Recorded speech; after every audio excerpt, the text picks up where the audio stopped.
I did not sleep enough. I slept like 4 hours, maybe 4 or 5 hours, maybe.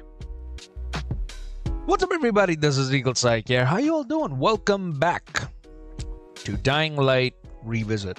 Well, Dying Light, kind of a brief revisit to the actual main story, and more like a hunt for the notes and audio logs, the hidden backstory, the hidden side story of Dying Light that we don't know much about. Before we continue, my camera is acting a little weird. I need to figure out what's going on. 2,000 years later. So yeah, today is day 2 of revisiting Dying Light 1 and the following, basically playing the game a little bit here and there and hunting for the notes and audio logs that are within the game, right? And what I'm gonna be doing is I'm gonna be talking about the main story here and there while we were searching for the notes and audio logs, going through the, basically going through the remnants of what happened during the outbreak, that is, as the outbreak was happening and, Harran was becoming the infected city as it is, and also what happened right after it, which is the aftermath where we are as of right now, right? That is going to be the focus of the stream. If you guys missed the last stream, I would highly suggest after this stream, please go check it out, because we went through a lot of audio notes, and not a lot, but we went a fair amount of notes, not audio logs, but notes, where we even came to know that Rais, which is Kadir Suleiman in the game, apparently was in the Harran military and actually was the acting governor of the city after Aerosol was forced to be retired. So yeah, interesting stuff has been happening there. So if you guys want to check that stuff out, please check out the last stream. I'm gonna start the gameplay right after I'm done with these sandwiches because I'm starving. A few moments later. Might as well start the game. Go through a little bit of recap of the notes that I collected, what we have collected, where we are right now, and kind of just take our bearings because we're no longer in the slums. So yeah, I need to get my bearings for this one. I talk like I'm an American? Really? Oh, that's interesting. The Beast is out now. Yeah, by the way, if you guys didn't know, Dying Light the Beast has been released. So if you want to, might as well go get your copy now. I will say, the first 5 minutes, because I beta tested it, I play tested it, very interesting. Like the starting 5 minutes are already very interesting. By the way, Katana, I will take that as a compliment that I talk like an American. Because, Indians are known for their very harsh accent. So, I'll take that as a compliment that I've trained myself, kind of, to blend in. By the way, if you didn't know I was an Indian, this cheese sandwich has an Indian twist to it. So, these things, okay, these are basically gram flour, well, you can say kind of fried and dried noodles, right? But these are made out of gram flour. Now, the difference is these are very heavy. And normally, Indians use these as like snack, right? That's the thing. We use these as snack, or we use these as add-ons, like on our sandwiches, even on some of the, like, we do, you can say something of the equivalent of a salad, because it's not really cooked, but it's more like it's like diced veggies or diced fruits with like a bunch of stuff, and they always add this for kind of like a spice, because it has a lot of black pepper in it.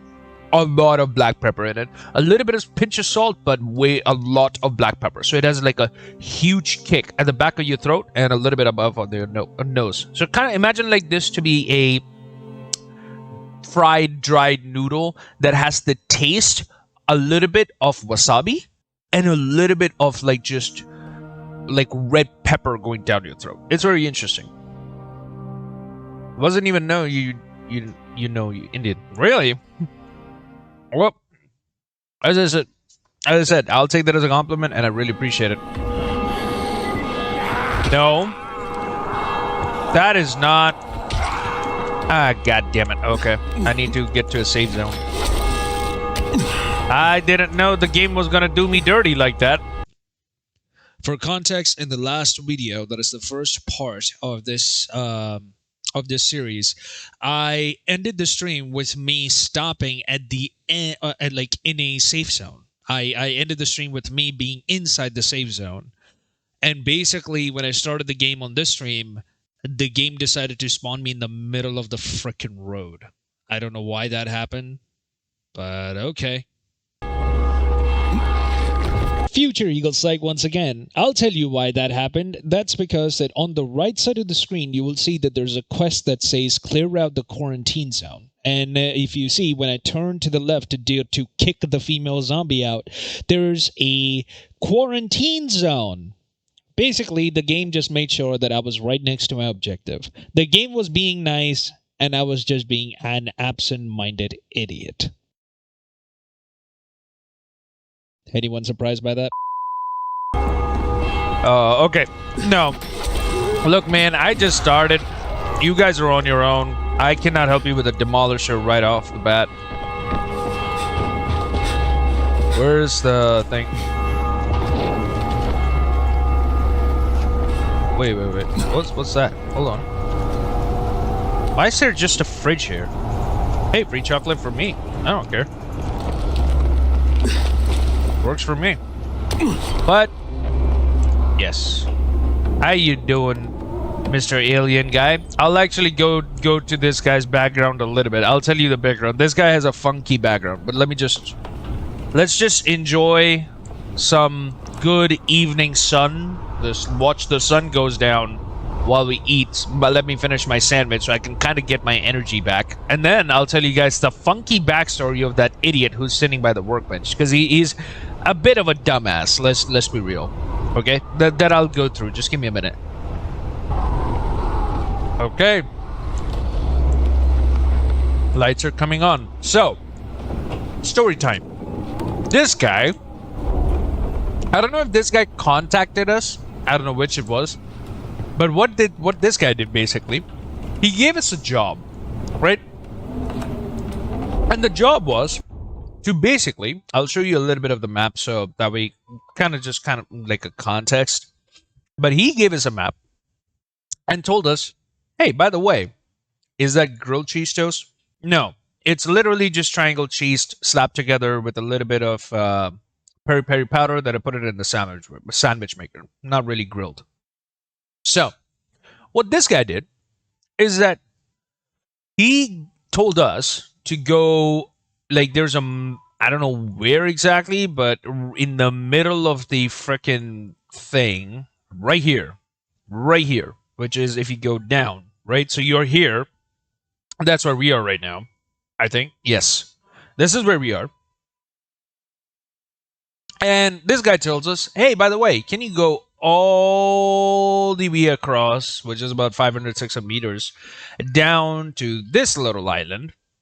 And the reason is because I need you to collect a certain rock, like a glowing rock in the dark. And the best way you can find it is there are some generators on this island connected to some lamps. And if you turn it on, those rocks will glow, right? And the objective is just pick up those rocks and bring them back to me, right? Very simple. Very simple. Such a simple job. As soon as you get there, you realize, yeah, it's not going to be any simpler. You meet two goons, which is basically, imagine an 8 to 9 foot tall Undertaker, like a far cousin. If you know The Undertaker from WWE, imagine like the lost cousin of The Undertaker that has been infected by infected by the virus, and has turned into basically a zombies version of a heavyweight fighter with a stick made of the same material that is used to hold your buildings, and a bunch of rocks stuck into it. So basically, a a heavyweight champion caveman smasher, pretty much. You go there. I think it's like there's like two of them, maybe on higher difficulties. You get rid of that. You get the rocks. Come back, and he's like, okay. So what is this about, right? Like, here you go. Whatever this is. What is this about, man? And apparently he talks about how the aliens you know, quote unquote, are responsible for the infection, and how let me see if I have that. Let me see if I have it. Do I have that stupid gun, or did I just sell it? It could be possible I must have sold it. I don't know. But there's a very dumb weapon that you get. One eternity later. I sold it out of spite because I was just like, because it's the dumbest weapon in the game. Can you give me that weapon again? Is it possible, or is it just like a one-time thing? Yeah, I think it's a one-time thing. God damn it, that is so sad. So basically, what he does is that he makes this alien weapon, right? It's an alien pistol that is made out of, unfortunately, an empty can of Dr. Pepper, some shredded rocks, and a car speaker attached at the end of it.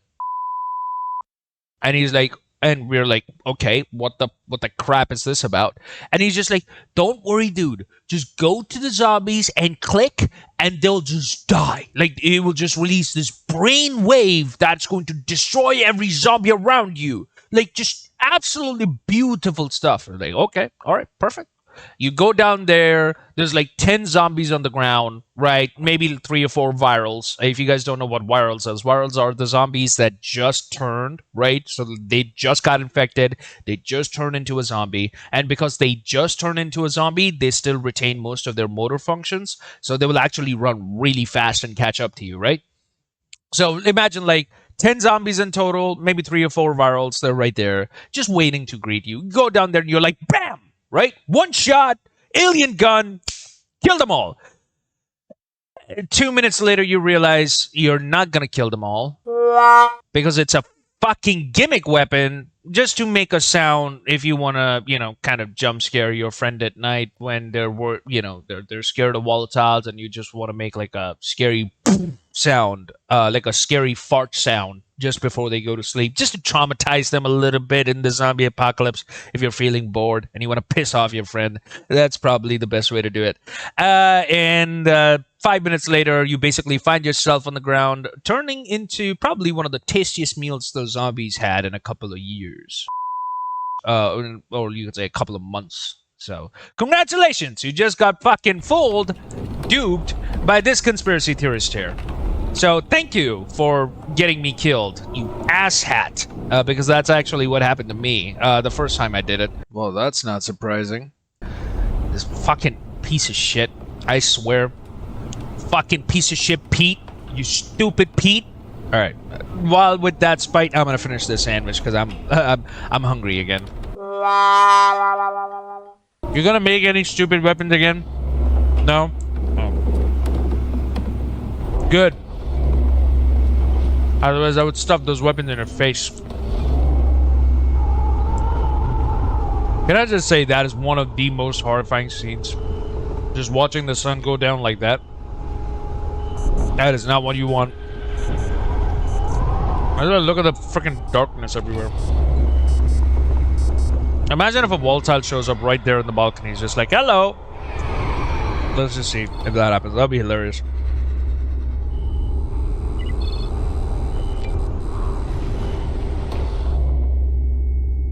No sign of them yet.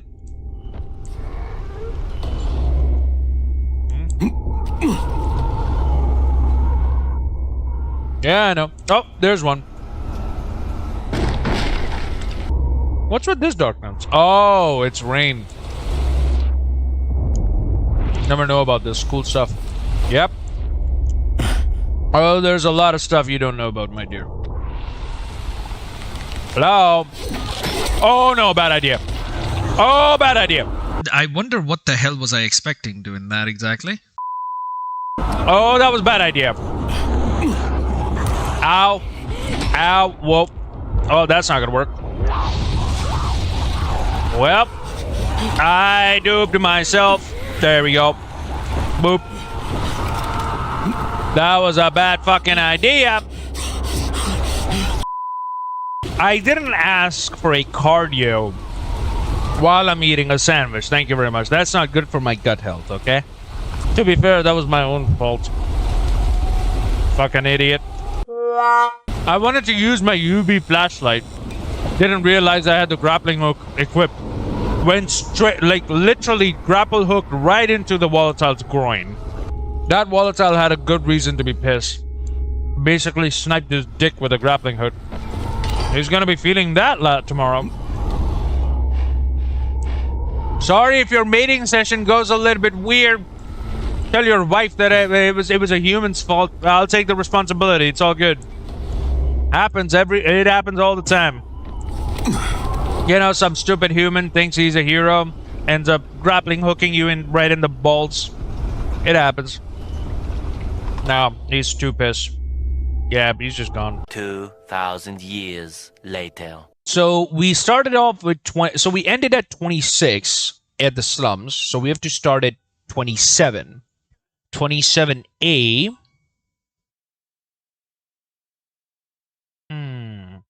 I think I see it where it is. Let me see.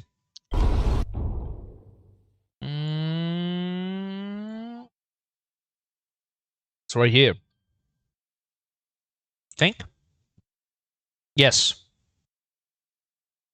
27A and 33A both are here. Let me see, what does it say? 27A. At the beginning, we have to start the mission called the Shadow of the King.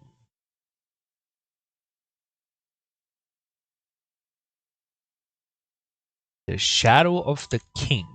Eh? Okay. Alright, I'll go there and figure it out. Whatever this isekai stuff you're asking me to do.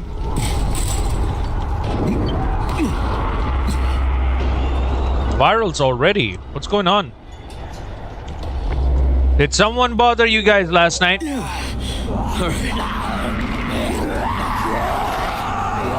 Yeah, they're very pissed.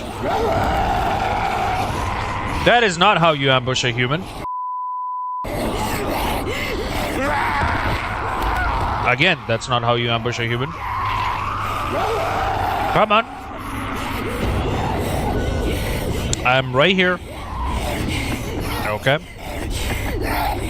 Yes, ma'am. Perfect. Come on. I'm right here. Okay.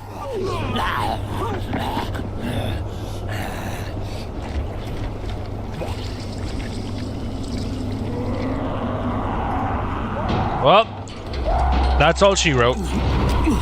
No idea what happened there. What's this shit? Is that a demolisher again? Yep. Oh, by the way, you guys, I was talking about the goon, remember? Oh, that's not what I was looking for. Yeah. That is the goon right there. Let me get a closer look so I can show you guys. That big guy right there. Get away! Well, maybe don't go close to him. I don't know what you're doing. Die! Oh, what?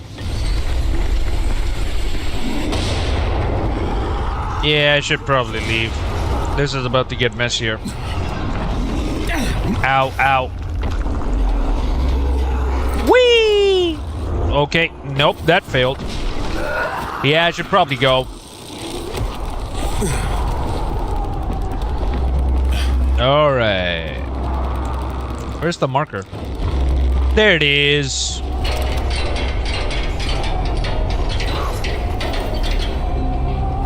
So, who do I need to speak to for the Shadow of the King crap?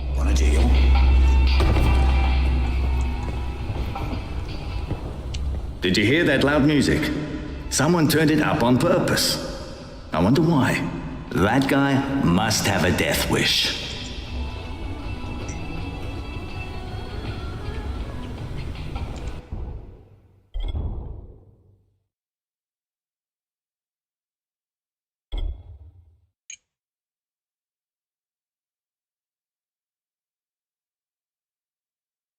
What is even going on? Okay. Shadow of the King. Do I have that or do I need to get it?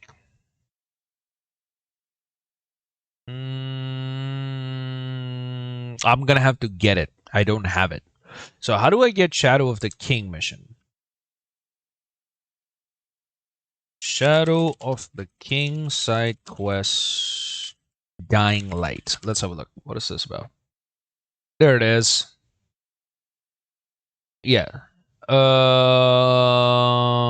Ishak. The Shadow of the King side quest is available in Dying Light. Okay. Alright. So I just have to find Ishak. This is not the guy. No. Dude. Where do you find... There, literally all it says in the guide is find Ishak. Oh, sorry, it just says talk to Ishak. So I'm like, where do I find this guy? Where do you find Ishak Dying Light? Yeah, please. Specifically in an apartment building north of University marked by a blue light above the entrance. Can I get the image? Oh. Okay, I need to do you believe first. Gotcha. Okay. So this new quest that I just got, do you believe? That is a mission I need to do.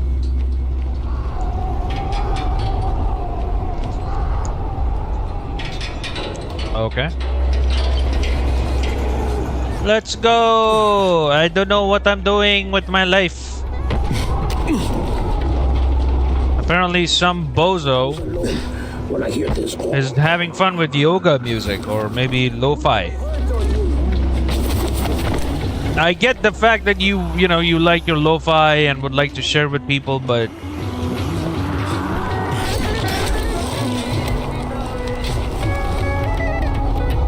my friend,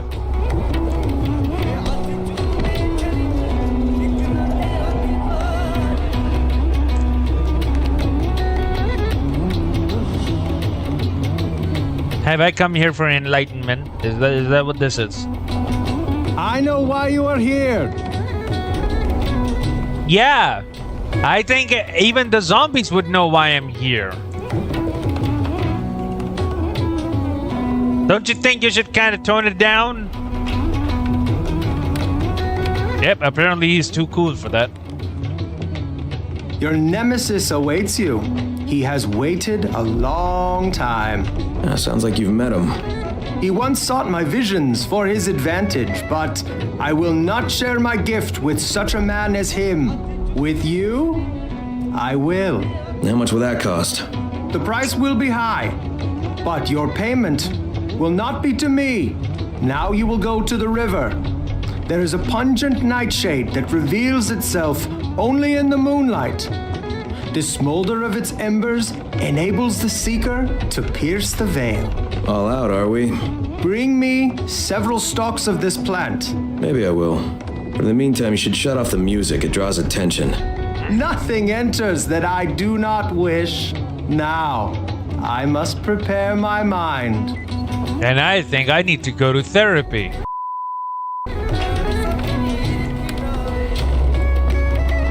Why do I always meet the weirdos? I'm like the weirdo magnet at this point.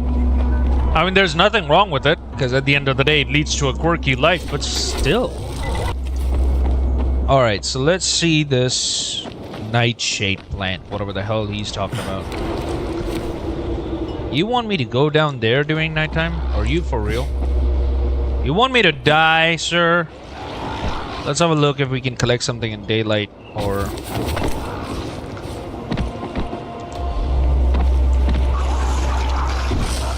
Oh. Who are these smartasses? Nope. Who else? Nope. Oh, that failed. Bye. Don't bother, please. Huh? Is there another one? I don't see it. Should be fine. Nope. This is not it. A few moments later. Do I have to literally come here at nighttime? Please tell me no. Yeah, this is not gonna end well. Yep, I have to come here at nighttime. Well, that's balls. Alright, fine. I'll make it nighttime and come here then. I hate everything. I hate this game at nighttime. Alright, here we go. Let's say hello to Sleeping Beauties, shall we? Are there any worlds or shit? Yep, there's a wall tile on the left, and there's a viral on the right. What do you know?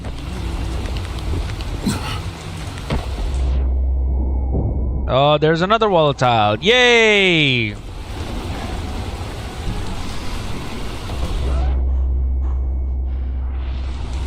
I don't know what to do with my life right now. Can I just... Can I... Okay. Just go, just go, just go. Don't make a sound.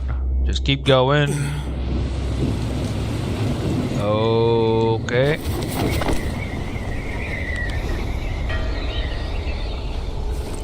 Yep, very comforting sounds. I don't know what the hell you are. Everything is all peachy. Just a normal day at Dying Light. You know, just collecting herbs in the most dangerous time. Just all good. Nothing to worry about, my friend.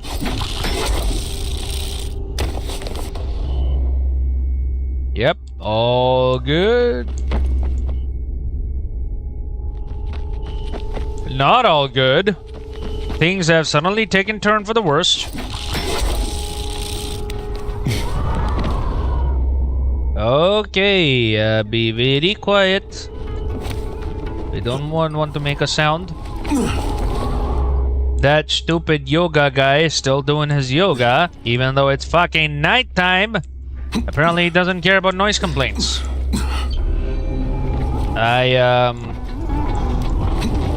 Yep, yep, it's all good. This way, yep.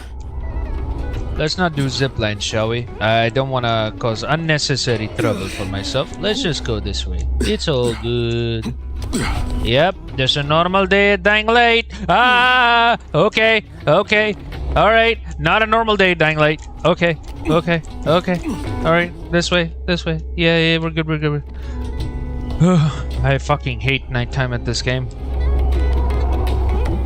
Here you go, you stupid idiot. Place the stalks in the brazier, and we will begin. Why me? What do you want? Now what happens? Speak no more. The rising sun will lead you to the fountain of crying blood, near the place where people are speaking tongues. You must follow the red trail to be enlightened. Under the deceitful number 9, the shadow of a self-proclaimed king will be waiting for you. The king with whom you shall have to fight. You'll find out who he is and what his weaknesses are. When the time comes, you will take his crown or die.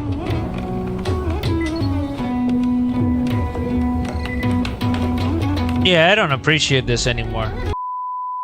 Do you have a note by any chance that I can take, my dude? Apparently not. Let me have a look at the thing. 27A. Where am I right now? You have to start the mission, the Shadow King, whatever, right? Yeah, the Shadow of the King. Okay, that's where I'll find the first note. So, well, that's just perfect. I'm supposed to cross all the way there? Are you for real? Oh, that's just fucking beautiful. Boop. Okay. We're good, we're good, we're good, we're good, we're good, we're good. Oh, we are good, we are good, we're good. This way. By the way, Zafar, what you missed is apparently there's a guy, as you saw, obsessed with yoga and music and his riddles. And apparently he gave us the objective to collect some herbs that can only be seen at night, which I did. And now he wants us to fight some self-proclaimed king. I have no idea where that's coming from.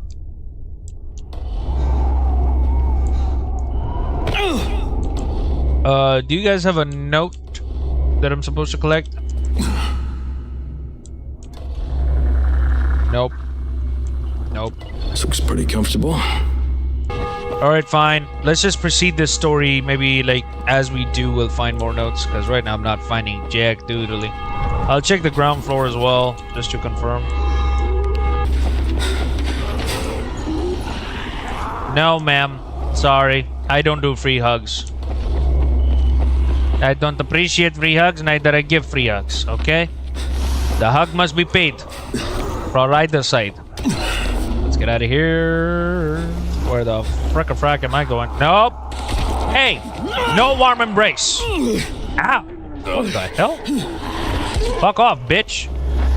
Not my fault if that's your wife. You control your wife. Not my problem if she's trying to give me a warm embrace. I even tried to push her away. Why the fuck you gotta stab me? Oh, please don't tell me I have to go to the...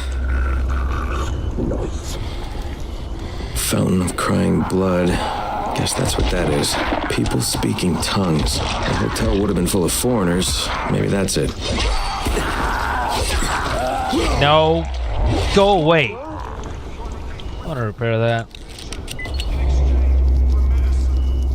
Oh, it's a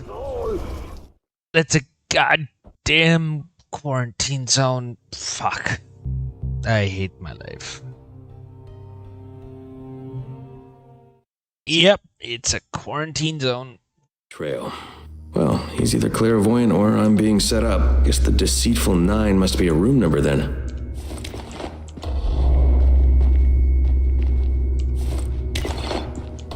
Staff rooms. Wait, so before that, let me confirm. Is there a note here? The 27th note is on the desk on one of the rooms in the building. 28th as well, but on the commode. Is in one of the rooms. Okay. So I need to find, like, basically I need to check every room, is the point. Okay.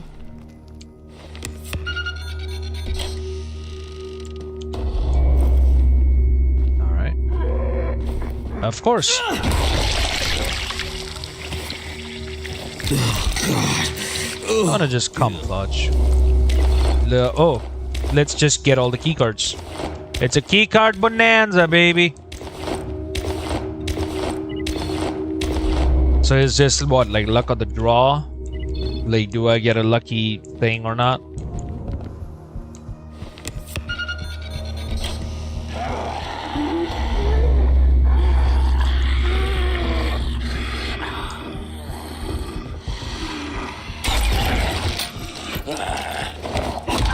Sorry, ma'am. Is that like their son? If so, that's sad. So I guess these foreigners maybe came to this place and unfortunately got infected, so the son decided to just end himself. That's not good. Understandable decision, though. Better than turning into one of them.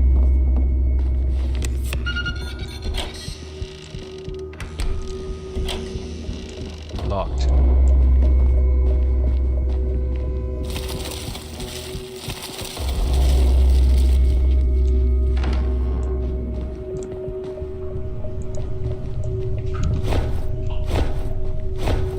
Okay.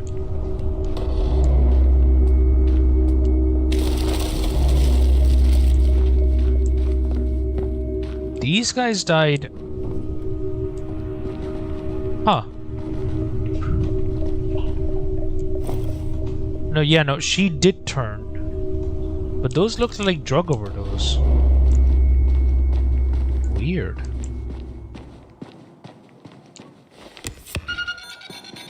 Before we go in there, should have one more camouflage. Okay, never mind. Yep. Problematic.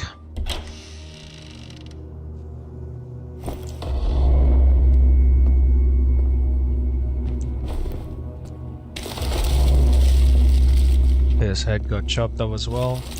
But that's the weird thing. Yeah, they were infected. I can see in their head, right? They're infected. But their head is chopped off. Who killed them? Note 28. So I got Note 28. I just need to find Note 27.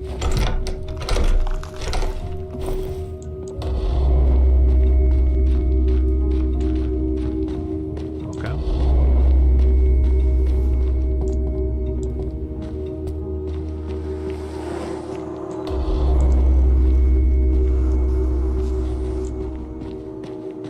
"107 is the last room."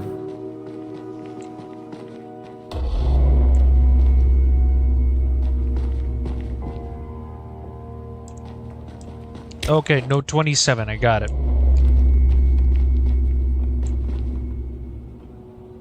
Again, she is infected, but how did she die like that? Like, she's just dead on the bed. Like, how? Like, did the virus just kill her and not change her? Is that what happened? Like, weird.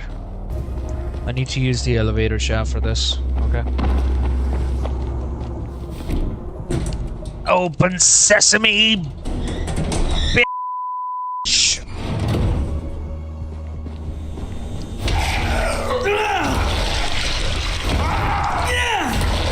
Husband and wife caught up in the elevator.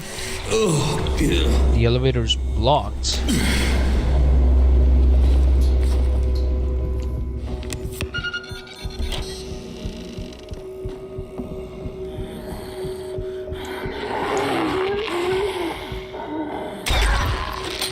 How about not do flirting in front of people?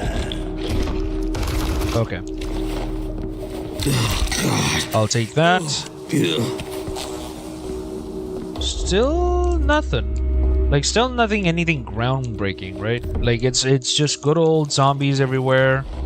Nothing crazy is happening. So, like, everything is within expectations right now. Yep, everything is within expectations. Still no idea what is that king that he was talking. Deceitful 9, of course.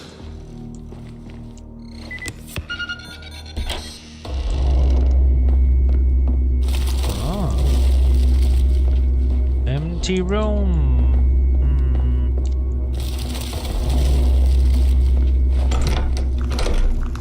Okay.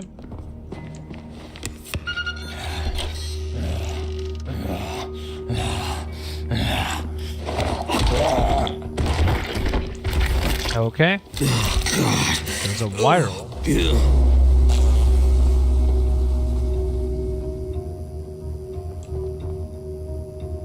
Oh, wait, hold the phone. Close the door. So that's what you meant by self-proclaimed king?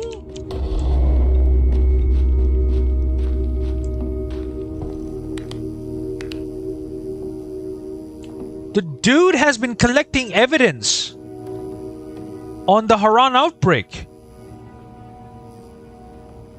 Who are you? Look at this. These are the infected locations, and he's mapping them out. Look. Where the infection began, how did it spread? It's the whole mapping. And he's connecting that to the stories that happened. And if he has confidential files, that means he knew that the GRE was weaponizing the virus. So yeah, for those who don't know, the backstory of Harran is, in this game anyway, is that you are Kyle Crane, a mercenary for hire that is sent in by this organization known as the GRE, which is the Global Relief Effort that is working in tandem with the government to try and help the survivors in Harran. However, later in the story you find out that, that at the start of the story, basically, you were asked to collect a file from this gang member known as Rice, right? His real name being Katir Suleiman. His name was Rice. He was a gang leader here in Harran after the outbreak. And GRE basically told you to collect this confidential file because it contained details on how to make a cure for the virus. And Rice had confiscated it because he was actually an ex-GRE member. That's right. Rice was actually working with the GRE before, but after the death of his brother in the Harran outbreak due to the GRE ignoring or basically not complying with providing Rice for support to, evacuate his brother out of Harran to help him with the infection, Rice turned the tables and basically became a rogue. After that, he started a gang and then started the empire of Rice in Harran. So you were told to collect this file from Rice, however, only later you find out from Rice himself that the GRE never meant to make the cure. In fact, the details contain how to weaponize the virus and turn it into a biological controlled weapon that can be sold to the highest bidder. That's what GRE wanted. So basically, just another story of Umbrella, right? However, later, what ends up happening, you find out, is that the GRE has been decommissioned by the Ministry of Defense, because that's when the Ministry of Defense comes to know, and the Ministry, because no one knew, they find that out, and then they decommission GRE completely from the system. However, later, like after the ends of Dying Light 1, you find out that the GRE was still working underground on the virus. So that is a little bit of tidbit. I'm surprised that this guy was able to figure that out. Look at all these confidential details. So he was really close. Huh.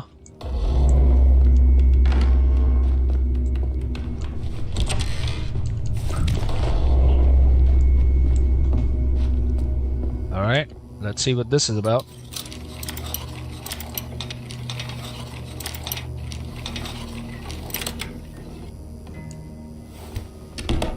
And it's a box from Rice. This was Rice's room. He must have set up shop here when the epidemic first began.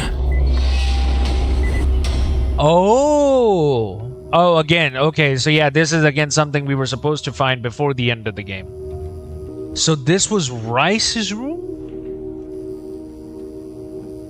So that is Rice's brother then. Yeah, this is Rice's brother right there in the image. See? And that's him, Rice, on the right side. So Rice was collecting more information about the virus. So this is Rice. This is him doing all the research. He's the one who was trying to find more details about what was going on with the virus and, trying to find like an escape route. Okay. Let's look at the notes that we got. Note 27. Yo, Frankie G! Well, here we are in Harran. Am I tripping? These guys are from America, 100%. I thought it would be all like sand and Lawrence and Arabish, but they've got roads and everything. Well, not everything, actually. Not everything.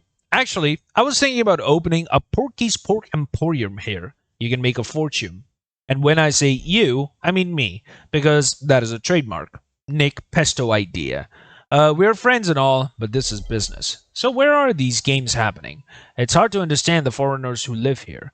A lot of them don't even speak American. Oh, so he's saying these games. By the way, Zeph, I don't know if you know this. So one of the reasons why majority of the foreigners had come to Harran during the time when they did, during the infection, was during the it was the Harran Games, like where they were basically the equivalent of the Olympics. It was basically supposed to be the Harran Olympics, which were known as the Harran Games, and that's when the infection like just broke out in the city. Right? A lot of them don't even speak American. It's a real problem because last night this girl who looked roadkill was trying to come on to me. Americans, right? We're like gold down here. I don't think that's the case. She was babbling in that groany gibberish language they've got. She wasn't really cup of my tea, but I thought when in Rome, boink some Romans. I mean, sure, but whatever. I guess I'll give him a pass. But still, he's an idiot. Dude, look. Okay. I kind of understand you, but at the same time, just gotta stop allowing your junior to make decisions, man. Your junior is only good for decisions in the bed, not outside of the bed, right? This is outside of the bed. Don't let Junior make decisions outside of the bed. It's not going to end well, you know. But then she went gnarly and chomped me. Oh, even more so. That was not a normal person. That was a zombie. It was a female zombie, but he didn't pay attention and got bit.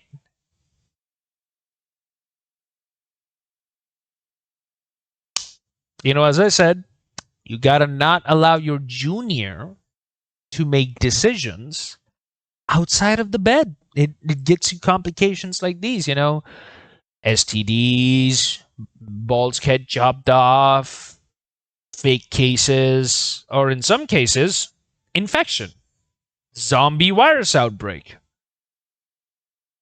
Yeah, you know, just use your brain more, not your junior. Now I feel weird. Bet she gave me sniffles. I think I should go see a doctor. But hey, we're in Harran, and this is so cool. Good times for Nick Pesto and Frankie G party. Your pal, Nick.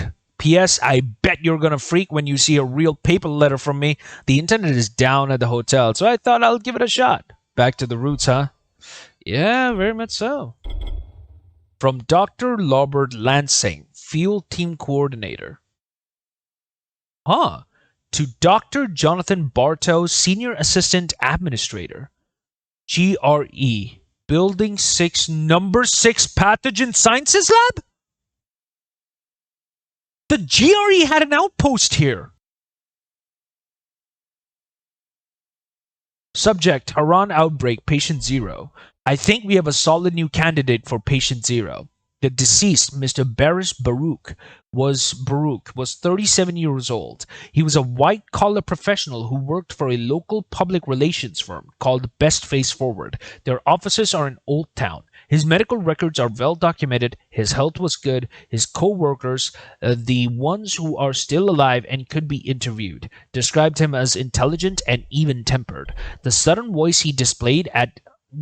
violence he displayed at his workplace, he killed 2 people and attacked 6 others, was not triggered by any particular event. Witnesses said that he was feeling unwell and had closed the door of his office to rest. 30 minutes later, a disturbing clamor would be heard inside Mr. Baruch's office. A concerned woman who opened his door was immediately attacked and beaten to death by Mr. Baruch.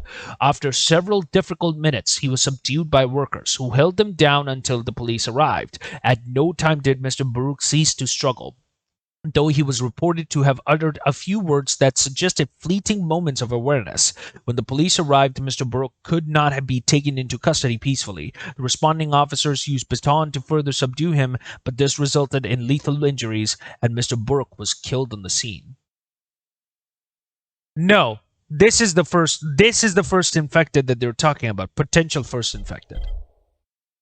This event occurred on a full 3 days before the attacks at the Seva ashram, which we had considered to be the first recorded incident of infection-induced violence. I suspect the Burke case was overlooked because despite the severe wounds Mr. Burke inflicted on his victims, none of them developed Harran virus symptoms. Clearly, he had not reached the transmission viable stage of this very unusual virus.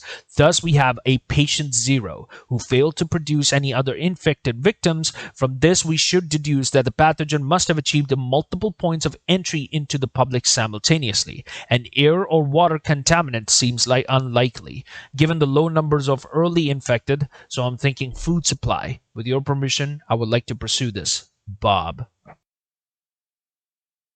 Interesting. So the GRE had a research team here in Harran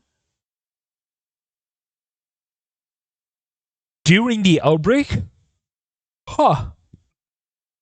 And the possible ground zero was an office man of a media company that got infected, but because the virus was pretty, like, it's a startup virus, right? The virus slowly, gradually mutates. It doesn't mutate like instantly. That's possible. That's possible. That's cool. Okay.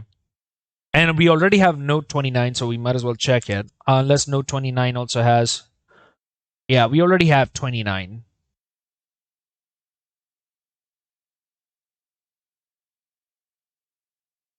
But 1 second. I just need to make sure. Yeah,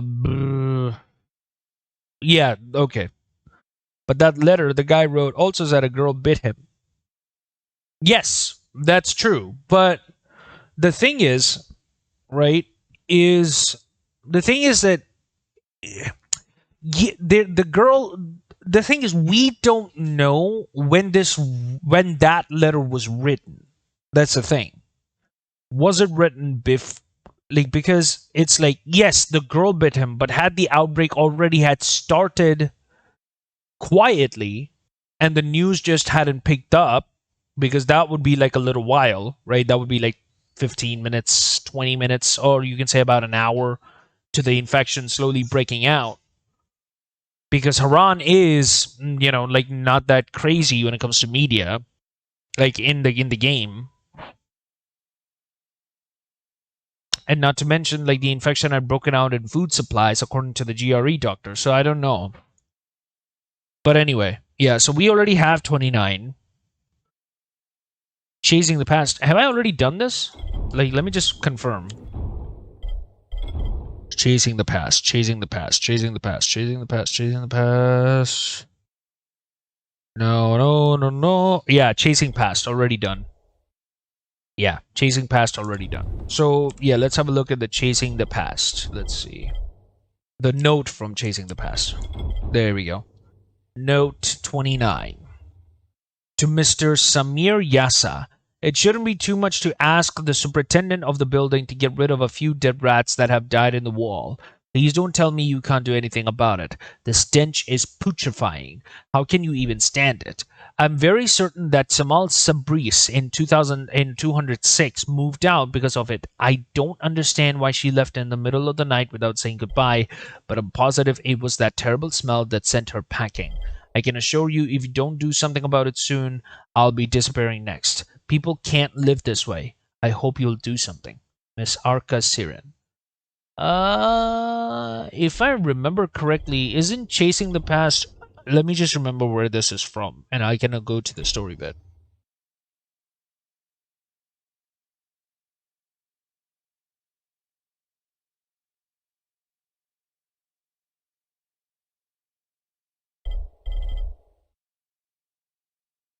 Oh, yeah, I forgot.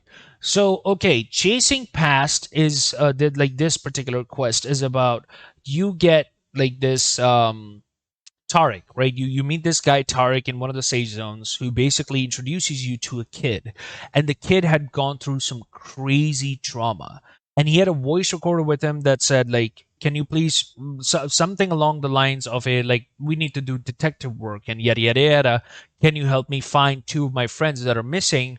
I don't know what happened to them. Right? So you go to the building where those kids were playing, and later you find out that actually both of those kids were attacked by the cannibal. Well, it was it was like Mike. Mike was the boy's dog. Yeah, and Tom's father was killed. This is Tom was the boy. Yeah. So Tom was the kid, and what had happened is that Tom's father and his dog, both of them, were killed in the building by a human that had turned cannibal. Not infected. No. Not a zombie. This was a proper human that became a cannibal because of losing his mind because of the apocalypse, and he just killed the father and the dog and just ate them. So you kill the cannibal and you give him the audio recording back that had the details or whatever the reward that you bring him. And that's where you come to know, like, why the kid was so traumatized. It's because the kid walked into the lair of the cannibal. Like, the kid with his dog went into the room where the cannibal was living in the building and found the table where there was like dead bodies and the dude was just chopping them up and eating them, whatever. And the kid ran while the dog protected the kid, by barking or distracting the guy. And the kid just ran from the building. and got picked up by Tarek, right? He was saved by Tarek. And the dog stayed there to save the kid, but unfortunately the dog met his end there too. So, yeah, I forgot about that side mission. Jesus. Didn't need to do that. Okay. Let me see where am I. And I need to cross-check it with the map. So 31, 30, 30, 31, and 32 are at the bottom right around here. Here, right there. Let me just have a look at the details. Where do I find them? The 13th, the 30th, and the 31st notes are lying on the building roof. The 32nd is located next to the others, but on the lower story among the chimneys. Okay, gotcha. So I know where I need to go. This way. Man, these stories in Harran, like holy shit, the amount of crap that happened here. Nope. Thank you for your service. Goodbye now.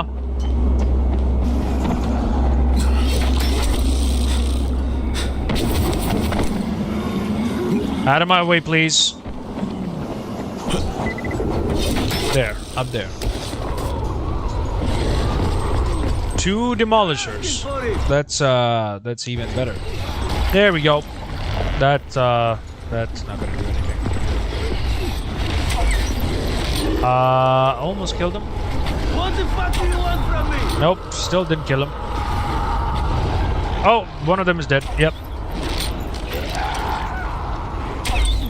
Nope, that failed. Nope, still didn't kill him. Nope, still didn't kill him. Nope, still didn't kill him. God damn it. Dude. There we go. Unfortunately, the humans died, so it doesn't really matter anymore. That's 31. Where's the 30th? Where's note number 30? There's 30.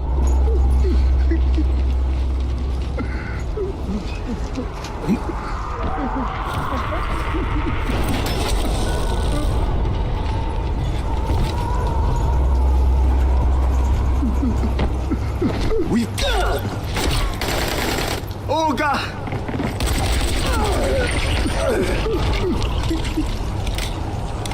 You're not the only one with ballistic weapon, you know.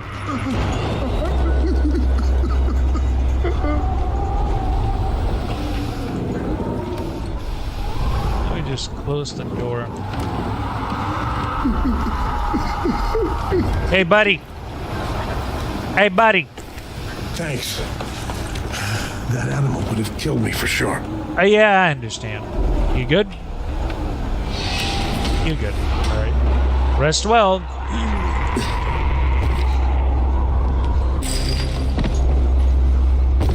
Alright. How you doing, buddy? Can I sell you some stuff? No. So, let's have a look at the notes. Alright, so what do we get? There we go.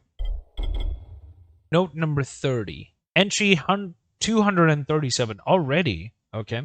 People are talking about the zombies. That's all they talk about. Zombie this, zombie that. Don't you see? The zombies are a diversion.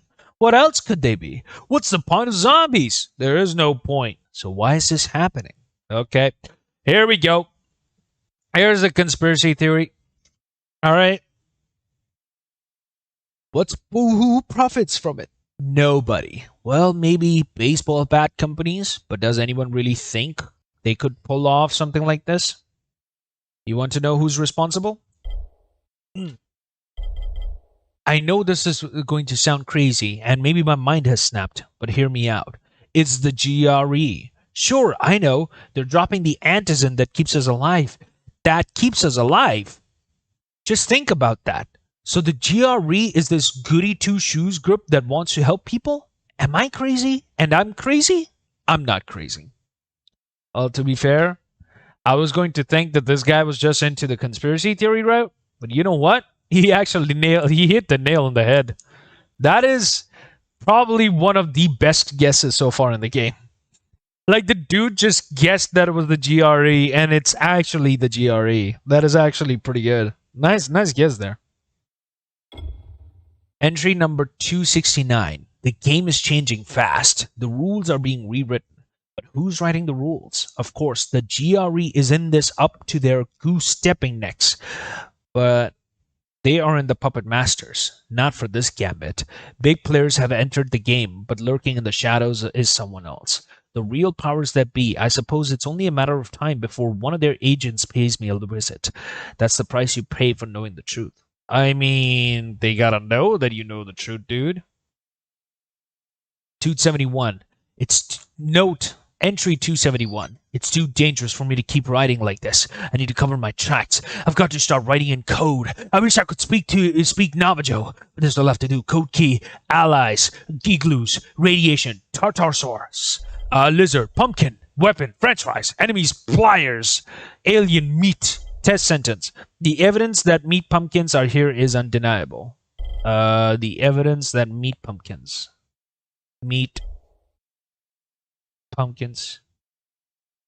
Alien lizards. Okay, I'm just gonna translate this.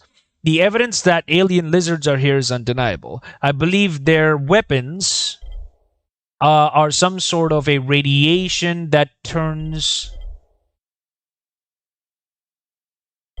enemies into igloos, enemies into allies. Test complete. Result satisfactory. Proceed with implementation. Yeah, I'm gonna just not try to decode that. He went from a good guess to just... Yeah, that's going downhill right there. Okay. Okay, at the beginning we have to start the mission called Rupert the Gunsmith. Rupert the Gunsmith. Have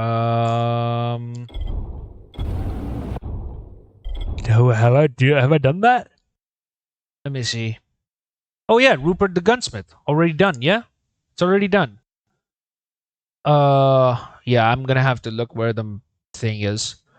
33C. There it is. Okay, so... Yeah, because it's 33C, right? Yeah, 33C is what I have to pick up. So 33C is on the other side of the map. Because of course it is. Story of my life. It's in this one. Alright. Let's get it. Let's get this note, baby. This way. Follow the road. Get up there. Get up there. Thank you. Nope. Bye. Oh. Hey, he survived. Hey, not anymore. There you go.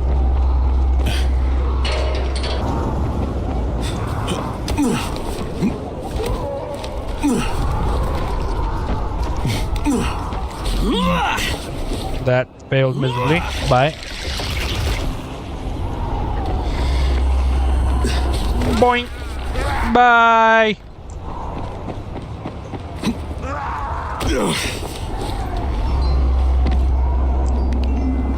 There. No, that's the statue.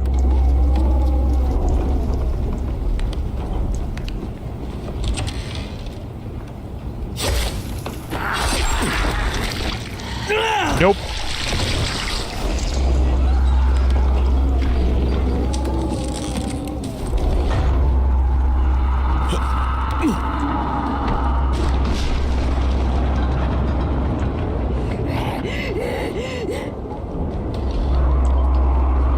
That's not it. Oh, crap.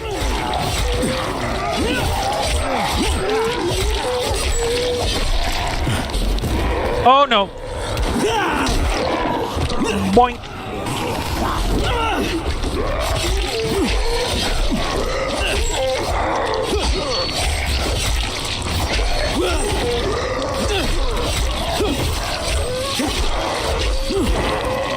Ah, crap.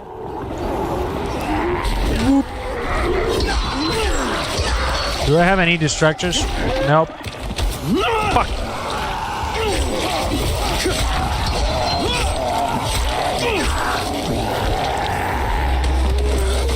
Fuck off.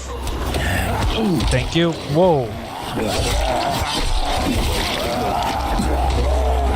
One second. Let me just reload that. There we go. Okay.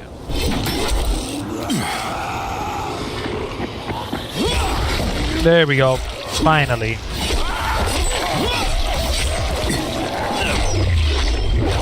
Thank you.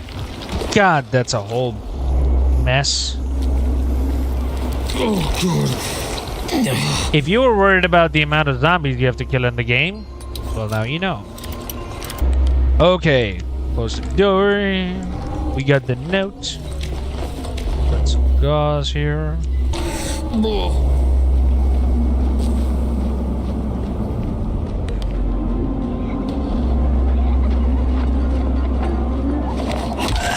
There we go.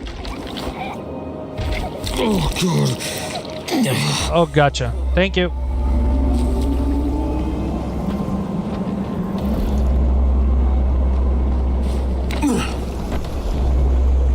Where the hell is this kid?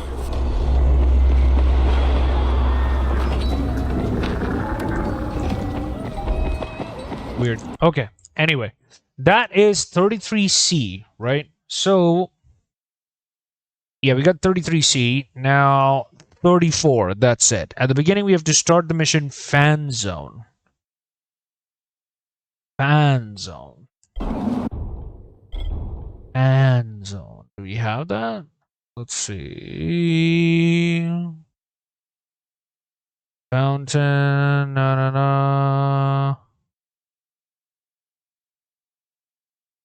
No. Yeah, no, I don't think we have Fan Zone here.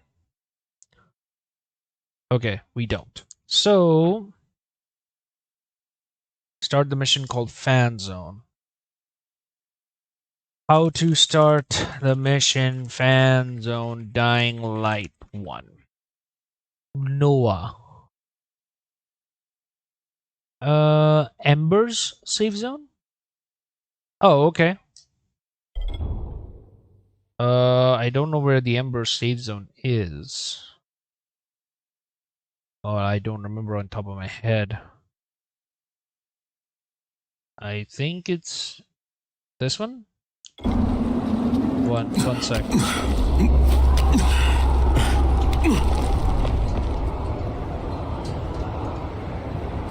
I forgot.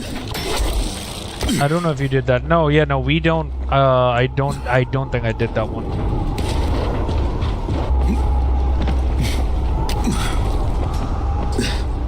Okay. Follow me, and then... Perfect. Alright. Hey, Crane. Nice to see you again. Nice to see you in good shape, Michael. Hey, stay out of trouble, all right? Well, all I can do is try. Yeah, sure. Where's Noah? Hey, Noah. What? Mother's Day, Lost in Space, and Serbs.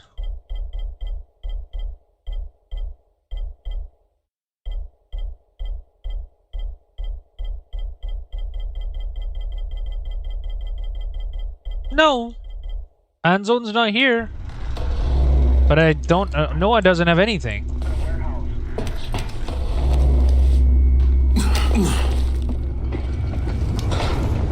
Oh, this guy. If you pass the fan zone, please check what's happening there. What do you mean?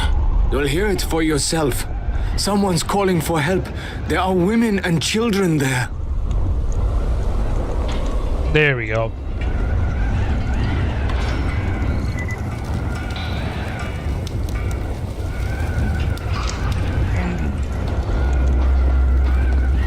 So let's see what this is about. Whee! Whoop. Okay, this way. And, alright. Get around. Well. No, I'm good. Wow. Okay. Boop. Boop. How about you eat that for a bit?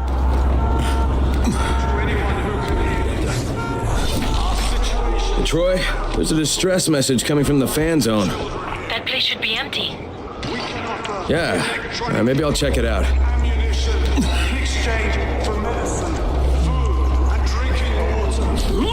Oh, that missed. Nope. Nope. Nope. Nope. Nope. Okay. Oh, never mind. He died. Bye. You know what? Then I'll take the camouflage, please. Oh, God. Our situation is dire. There are women and children here. We can offer electronic equipment and ammunition in exchange for medicine, food, and drinking water.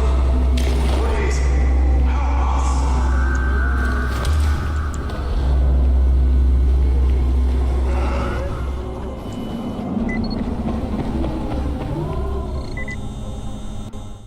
What's going on here? Well, that's loading.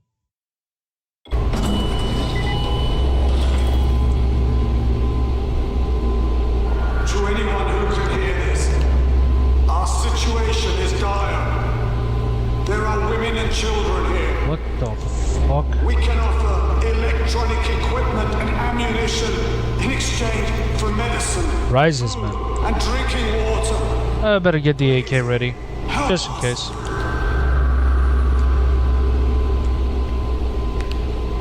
To anyone who can hear this, our situation is dire.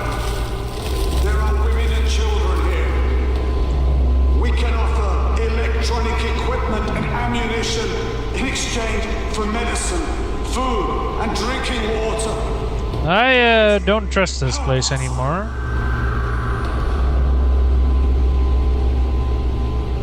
To anyone who can Is your guys' red flags blaring all over the place? Because mine sure is.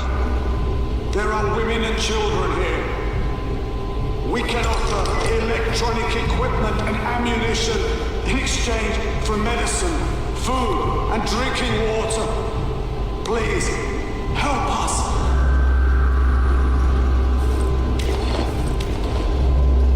To anyone who can hear this, our situation is dire. There are women and children here. We can offer electronic equipment and ammunition in exchange for medicine, food, and drinking water. Please, help us. Okay. To anyone who can hear this. Ah, come on. Damn it. Idiot. There are women and children. Let go of the door. We can offer electronic equipment and ammunition in exchange for medicine, food, and drinking water. Please, help us.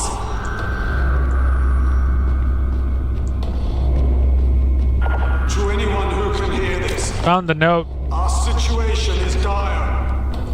There are women and children here. Firecrackers. We can offer electronic equipment and ammunition.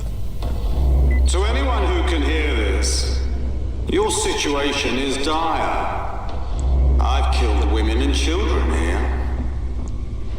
I can offer you death in exchange for your medicine, food, and drinking water. Come to me. Tell me what's happening. I'm in the fan zone. This place is a trap. Keep people the hell out of here. Understood. Now take your own advice and get out of there. I think I'm gonna have to deal with this one, Troy. Crane out. Ah, so you wish to challenge me. Excellent. Take the elevator, and it will bring you straight to me. This guy is definitely not a To Harran. anyone who can hear this, your situation is quickly deteriorating. I've killed so many I can no longer remember them all, but they were all weak. You are weak. So you will... To anyone who can hear this, I'm going to cut out your eardrums so you won't hear anything. You will die in total silence. Not to worry. I will hear your screams for you so they won't go to waste. To anyone who can hear this, I was left behind by cowards. But I've survived by awakening my...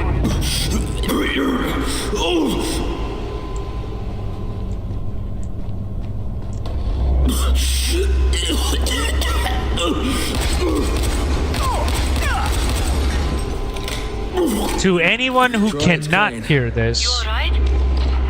Yeah, some psycho's been luring people into the fan zone and hunting them. Must be 15 or 20 bodies down here. Is he dead? And dead as I can make them. Crane out. to anyone who cannot hear this, or actually to a certain someone who cannot hear this, you are dead. Now you can survive in the afterlife. Maybe with the devil in your back. Ass bag. You deserve that one.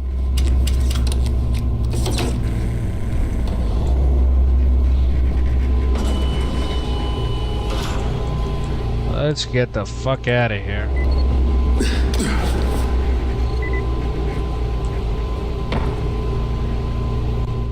Well, time to go.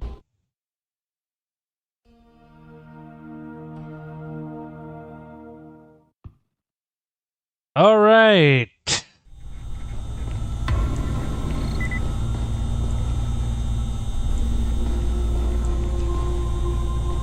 You gonna open the door? Thank you. Finish all the side quests, the whole story. Hey, all the side quests are done! I have officially completed every single quest in Dying Light 1. That is other than the bonus stuff, which is not really a part of the story. It's just literally just there. So, alright. Let's have a look at this note. Alright, so is that the last lost note in the game? And then does it mean now I just have to find audio logs? From Colonel Burkant user to Atta Okak or Atta Osak, producer DPS News. Okay. Subject tonight's newscast.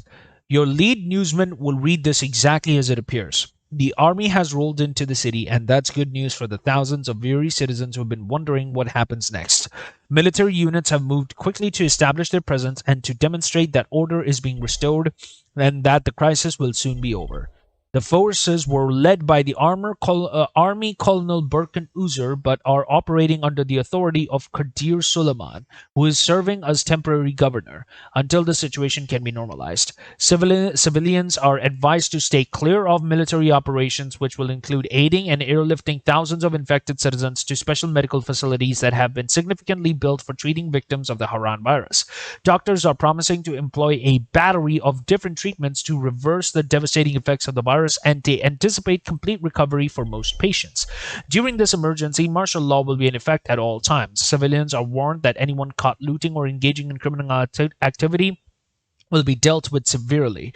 To ensure public safety, a sundown curfew is also in effect and will be strictly enforced. Military spokesmen say that additional rules and regulations will be posted in public areas. It is the responsibility of all civilians to stay informed and to obey any instructions issued by the military personnel.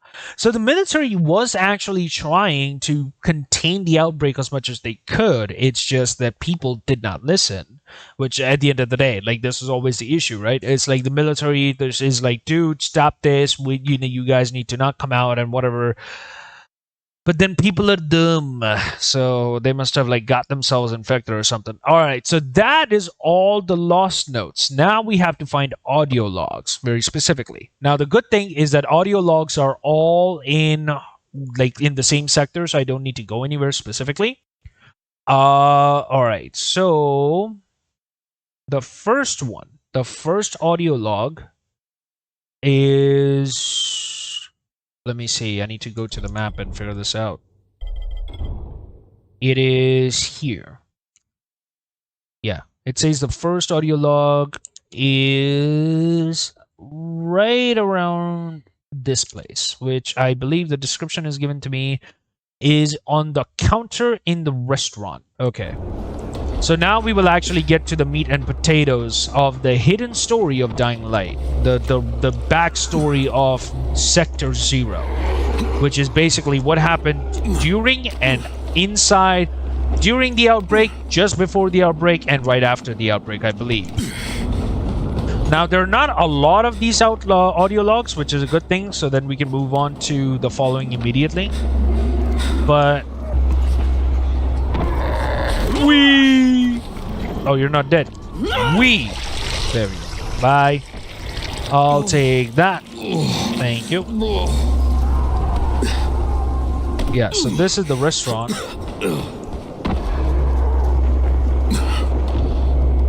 And apparently there's supposed to be an audio log here. Oh, there it is.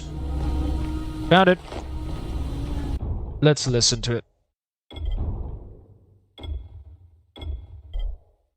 Malena, Yusuf, this is your father. I hope and pray you are well and hearing this. I made it to my uncle's old flat and barricaded myself in. Come here and knock on the gate as many knocks as Yanka's age, so I know it's you. I've got supplies and everything. Please, hurry.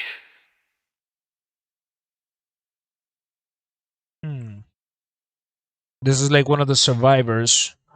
The second audio log is on the commode in one of the rooms on the highest floor in the building, which is... This is number two. Oh, okay. Found it. It's in the commode, one of the rooms on the highest floor in the building. So I have to get inside the building, is what you're saying? Map. This place. Right there. Okay. What's the time? Okay, I still have a good amount of time on me. Should be able to cover at least 4 or 5 audio logs before we go. So that was about like an old man who was trying to tell his son to, you know, basically use the age, I believe, of the child? I'm not sure. Child of the guy or brother, sister, could be either. Basically a family member. Whee! This way. I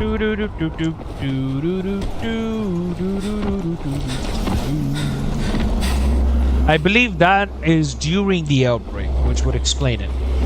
I believe that's when the outbreak was happening, because he did say that they have supplies, so he must have been able to collect those supplies during the outbreak and then got in before things got bad. Well, I'm trying to do this.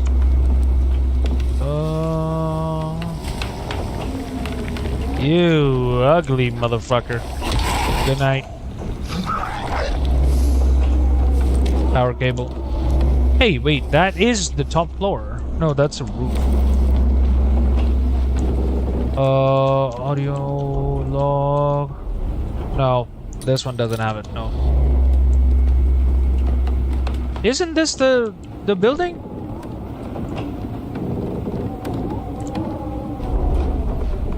Isn't it supposed to be this building? Let me have a look again. God damn it. I need to cross check.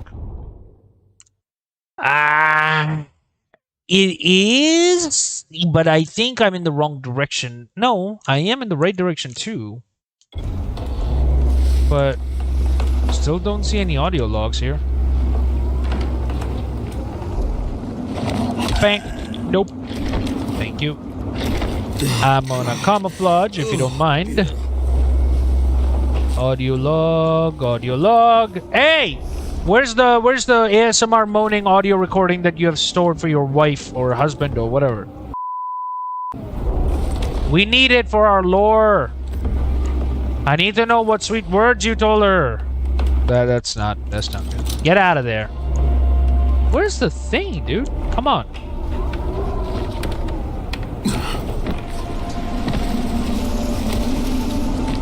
Okay. Let's check here.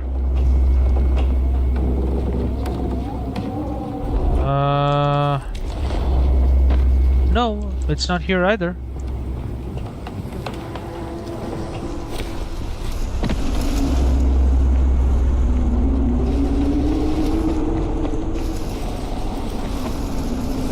Okay. This might work. I don't know.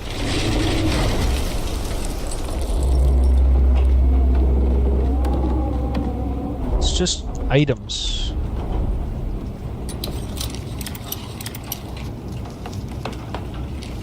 What is that? Okay. I hear clicking sounds on the corner of my eye. What? That's not good. I would know. Okay.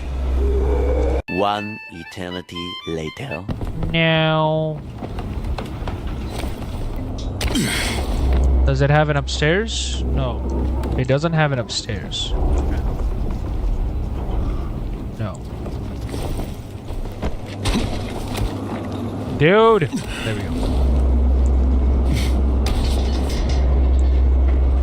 Bro, stop it! There we go. Thank you. Oh, oh, oh, oh, oh, oh, oh, found it. I found it. I found it. There we go.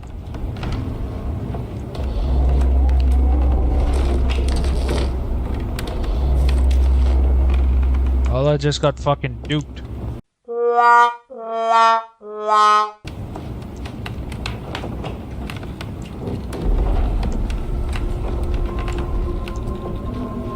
Hello? No. Hello? No. Commode is bathroom? Yeah, then maybe I did pick up, and it's just not the right audio log, I guess. Like it randomized, maybe. Oh no, there is.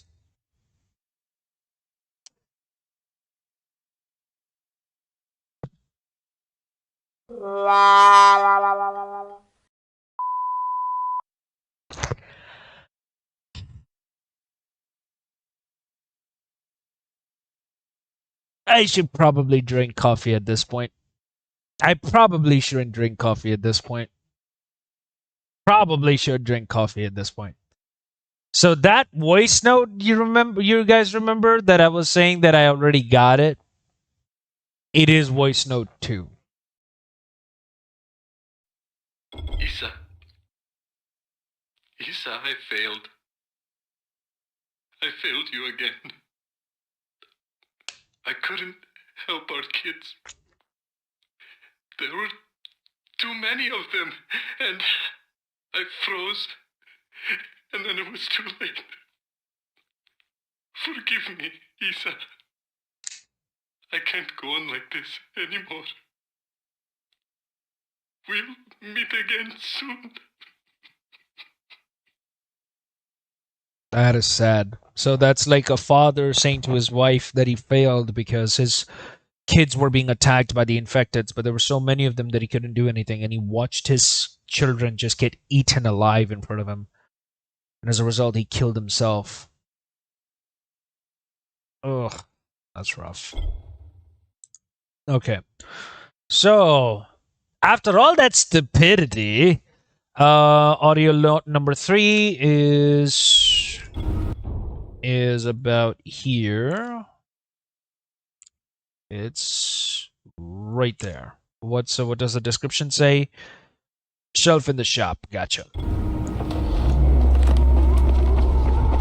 But yeah, I'm definitely gonna need coffee after that one. What's the meme sound? Dan dan dan dan.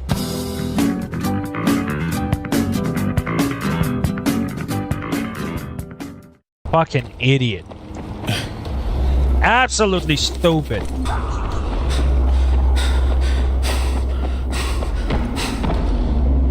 I need to find a shop. Need to find the shop. Need to find the shop. Oh, there it is. Come on. Oh, okay. I'm not giving up. I just need to. I'm doing some other things. I'm not important in you buffoons. Gauze. Nice. Gauze. More gauze. Okay. You guys can take care of the rest. Where are you going? This ain't over. I'm going right here.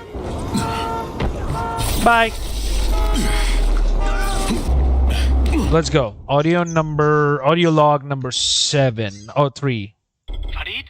Farid, we're organizing a militia. All men between 14 and 60 are to show up on the square in front of Tariq's shop. We'll meet every day at 9 a.m. We need to defend ourselves.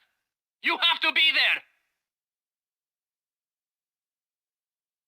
Militia. Are they talking about the group? Rise's group? Rise's team? That's possible. Okay, number 4. I see where it is. Commode of the highest floor of the house. Again with the commodes, bro. You and your bathrooms. So right now I'm here. Oh no, I'm somewhere else right now.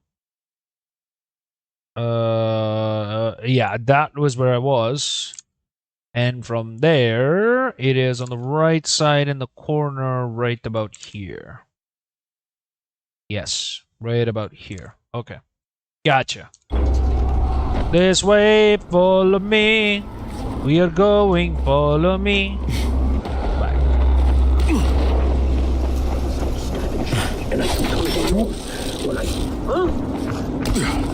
Sorry, I have somewhere to be. Good. Good idea.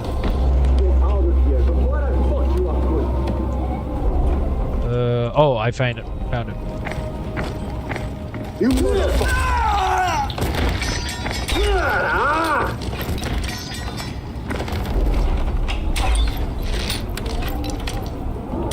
Bye.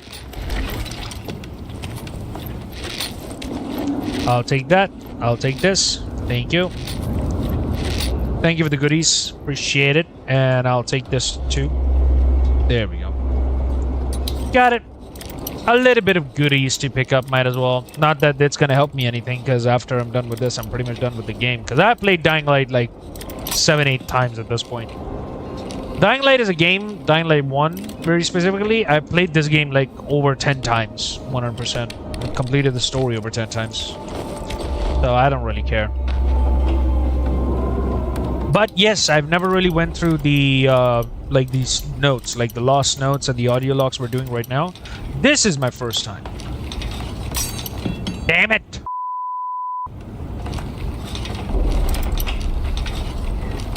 There we go.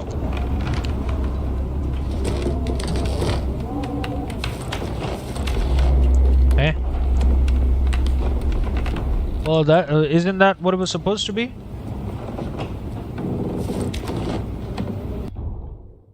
Did I get it? No.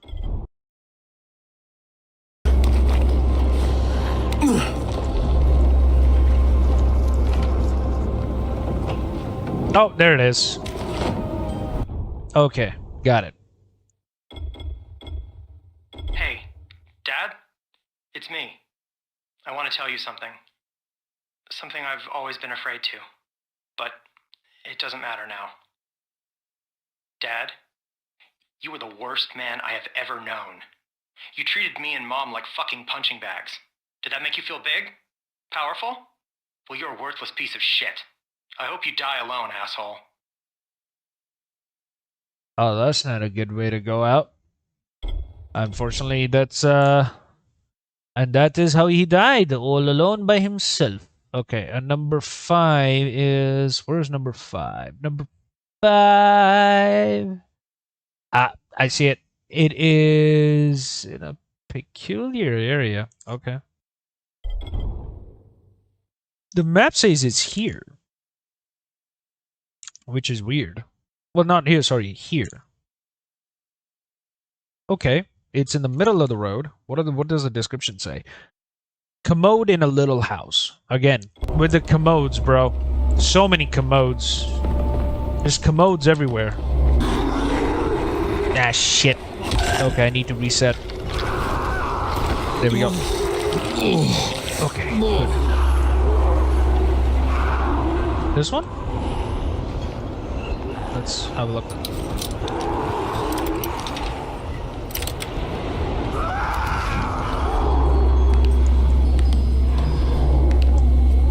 No, it's not this one.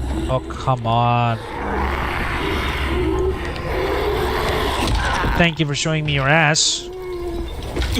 But I don't need your ass. I just need a little bit of your meat. Well, that's not surprising. Like, there's literally no other details. If it says little house, isn't it supposed to be this? Oh my god.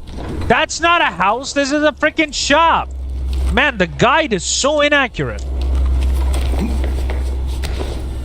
This is not a house, you idiot. It's a freaking shop. Oh god. There we go. Okay. Let's go through that audio note now. God damn it. Ascolta, è importante. Non passare dal distributore di benzina perché lì è pieno di banditi. Sono armati fino ai denti e chiedono cibo o donne in cambio di carburante. Sempre che non ti sparino addosso appena ti vedono. Sta alla larga da quel posto. It's one of the foreigners that is saying, listen, this is important. Do not go through the gas station. There's a big group of bandits there. They're heavily armed, and if they don't shoot you on sight, they demand either food or women in exchange for gas. Stay away. Yeah, that's a fucked up world for you. Okay. The 6th audio log is... there.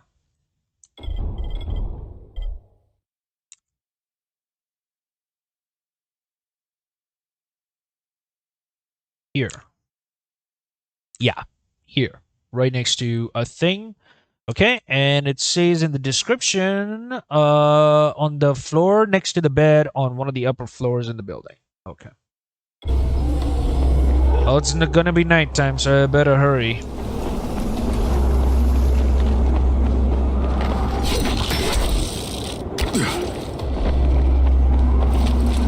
Alright, follow me. It's gonna be... oh, what?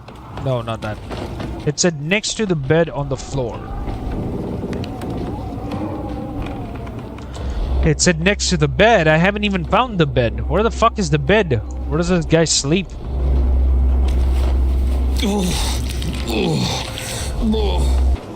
That might be it.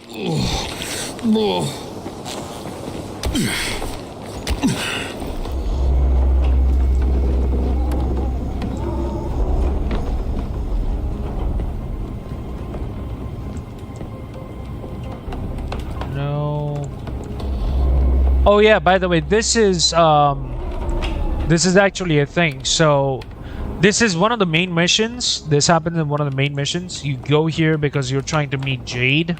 So you know, so you can like go and deal with Rise. But what ends up happening is Jade gets kidnapped by Rise here. And you get a message. So this is like what happens to a scorpion when you cut out its sting, which is mentioning Jade here. Scorpion is the code word for Jade because she was known as the Scorpion, quote unquote. But yeah.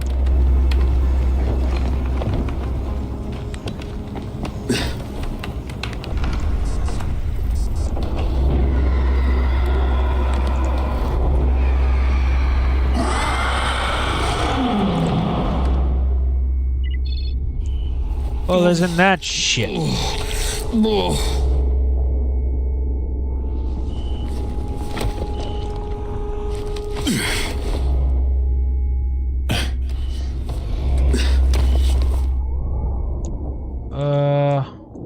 Okay, I've got no choice. Maybe I'll check this now.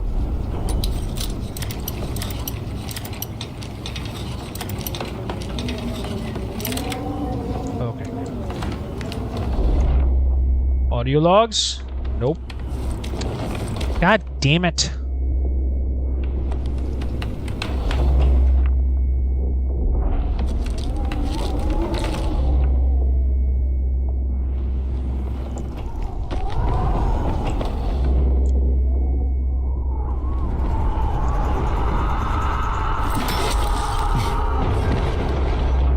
So this is not even one of the proper audio logs. Fuck. Like proper save zones. Well, isn't that shit?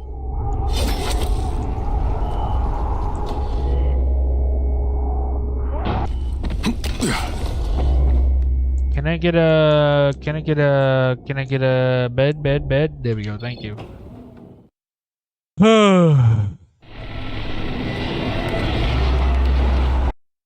Supposed to be right here. Please tell me, like, that I have number 6. No, I don't. So I'm just not. Whoa, whoa, whoa, whoa, whoa, whoa! Hey! What the fuck happened to the game?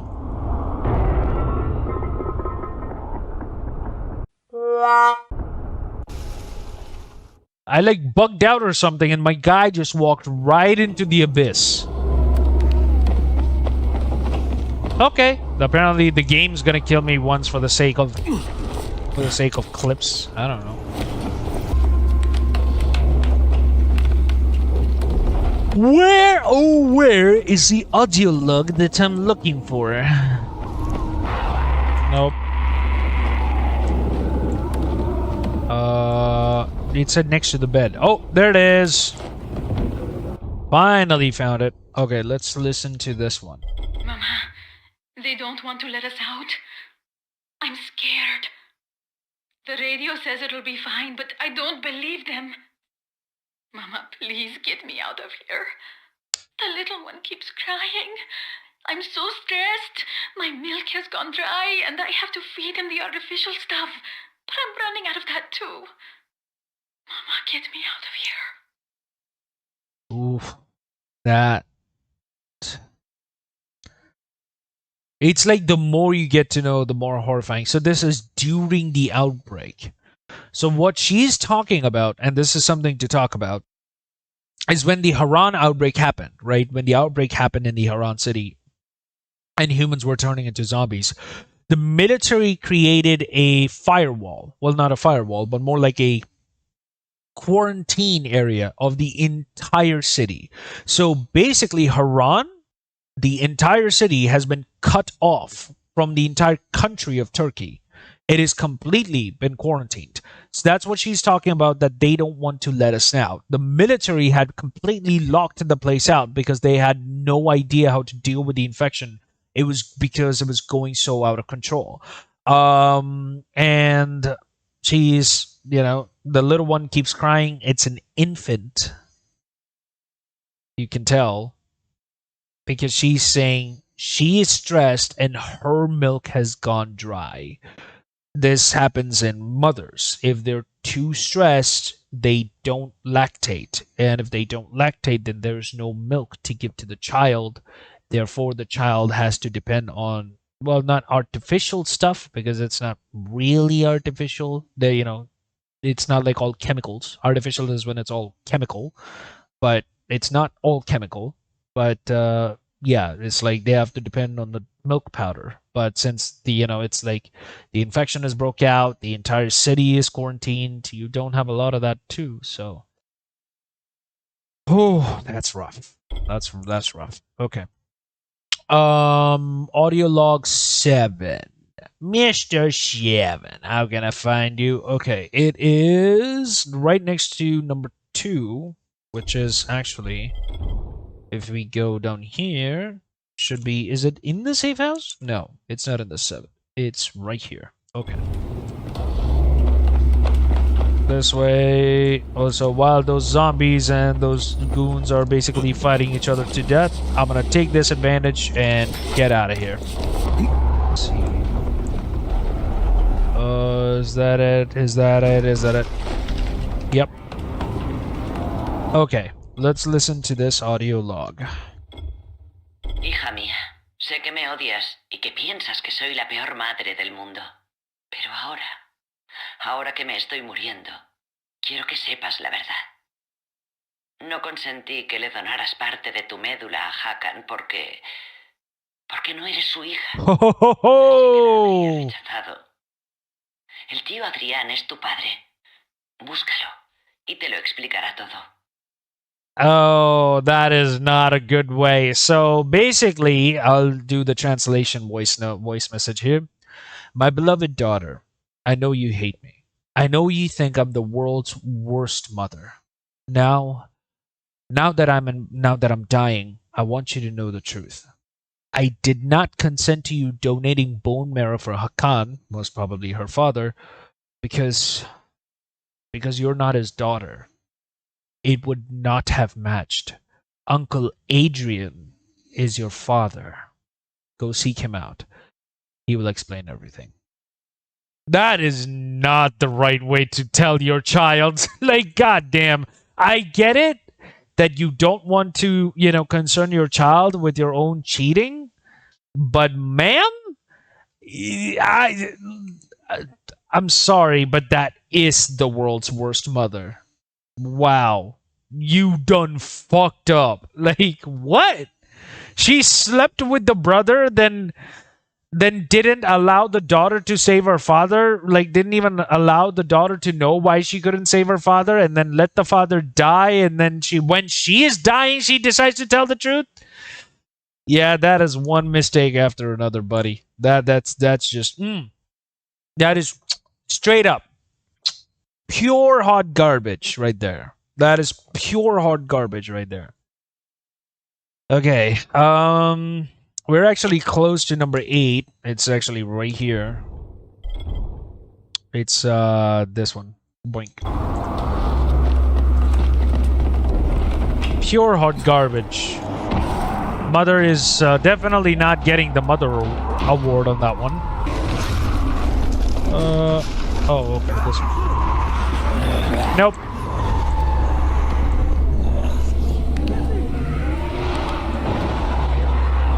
There it is. I'm gonna let those guys freak out over there. Yep. Pure hot garbage from the mother right there. Pure hot garbage.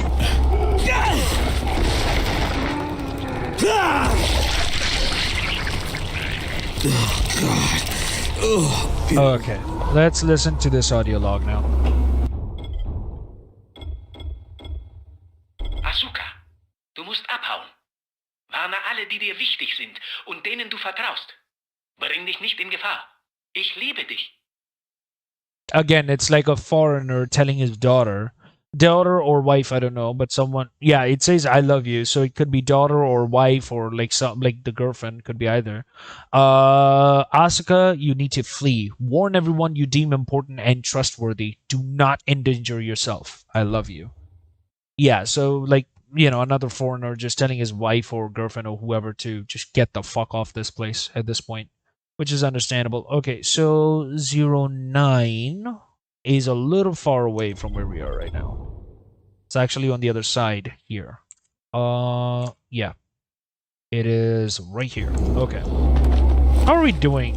9? Okay, we're 3 hours in, so we only have 1 hour left. I'll take this.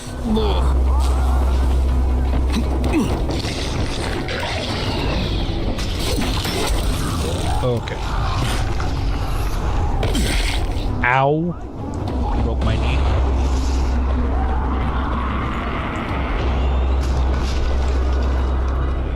Audio log? Yup. There we go. Okay, let's listen to this one. This is my last will and testament.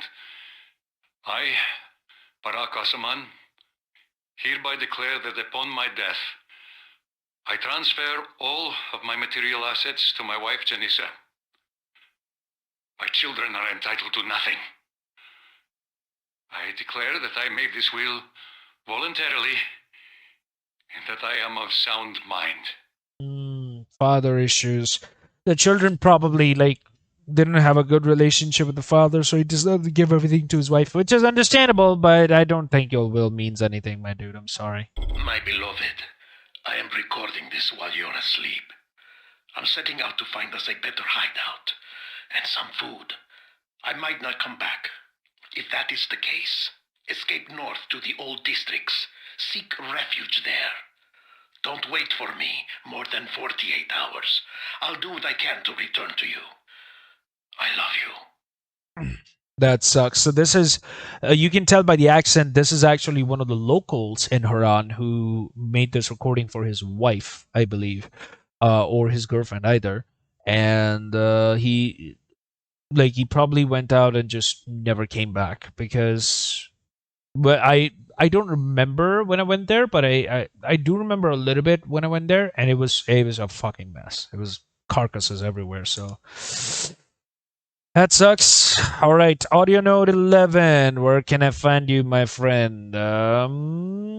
My friend. There we go. Okay, a little bit close off the edge of the map.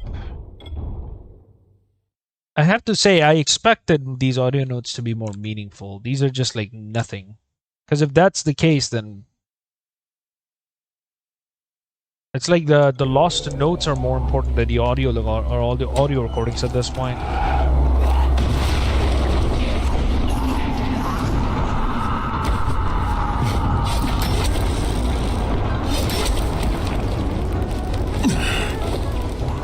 Because the audio logs are not really giving anything about the main story or like anything connected to the main story. Like it's not giving any hints as to what else happened. It's just just generic audio notes. Unless one of them has like a really good treat and may have like really good details. I don't know.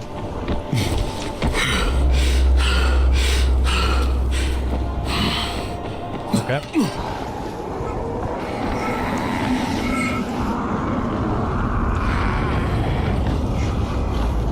Follow me.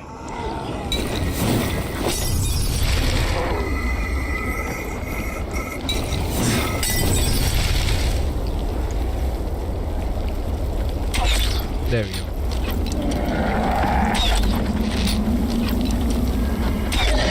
There we go. Okay. Bye. You're kidding me. Okay. Got it just in time. Ugh. Audio recording. All right. Finally. So let's see. This one. Il paraît qu'on peut toujours réparer ses erreurs. Je voulais vraiment me racheter, mais... Merde. Pourquoi j'ai attendu si longtemps? Maintenant, il est trop tard. Tom, je t'aime. J'ai été une idiote. S'il te plaît, dis-moi que tu me pardonnes. They say you can always fix your mistakes. I really wanted to make up for that. Make up for what I did, but damn, why did I wait so long? Now there's no time left. Tom, I love you. I was an idiot. Please say you will forgive me. I mean, even if he wanted to forgive you, I don't think he can't. I think it's a little too late, ma'am. Because there's a fucking zombie outbreak.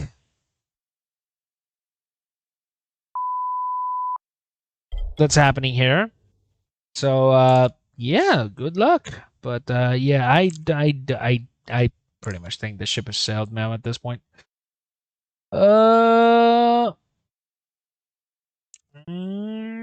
I did 11 here, and then 12 is a little bit above this one right here. Yep. Just follow the road.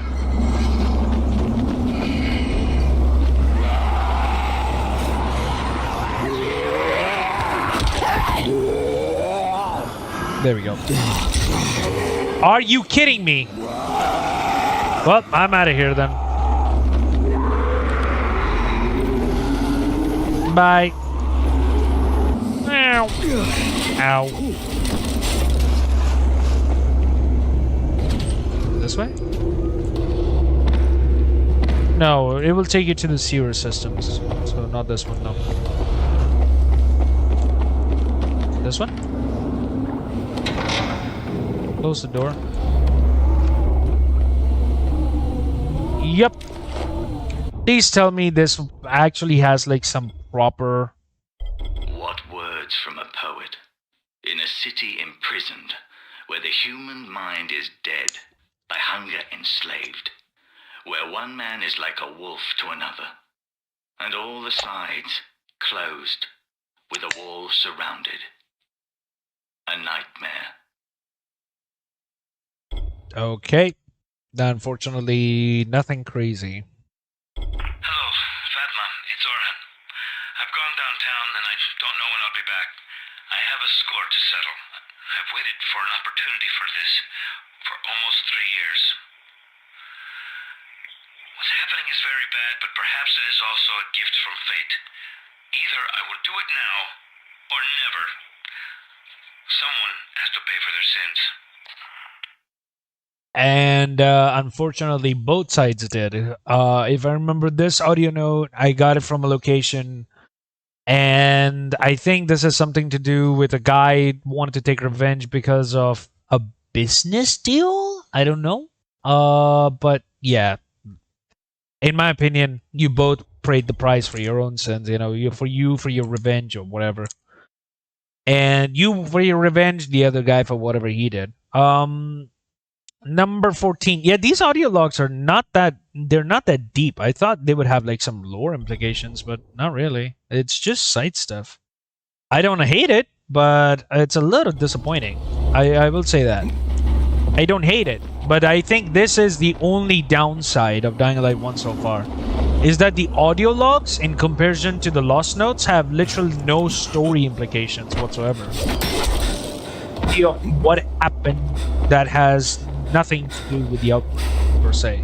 Well, some things do, but it's more like the consequences of the outbreak. You don't necessarily know like anything about like like something that directly affects you or directly affects the events or anything related to the events that were affected by the virus. Not really. Just but it's only slight bit disappointing. Nothing crazy. It's not crazy disappointing because still you're still getting the survivor stories, like the stories of people that were affected by the infection. Like people who got bad ending, people who took advantage of the infection to, I don't know, maybe clear out their hearts. Maybe some who finally told their fathers that their father was an asshole. So there's a upside and a downside.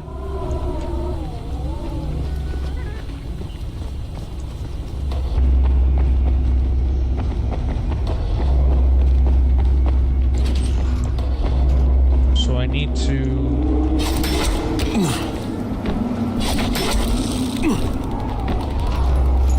shelf in the kitchen. Ah, there we go. Found it. Okay. Let's listen to this one. Lieutenant, we've detained a man named Ali Atale. He's been keeping an infected family member, one Yen Atale, in his house, chained up. Ali was feeding the infected with raw meat of unknown origin. He did not want to divulge any information and was generally very uncooperative. We put down the infected and executed Ali on the spot per your directives. Oh, that's okay.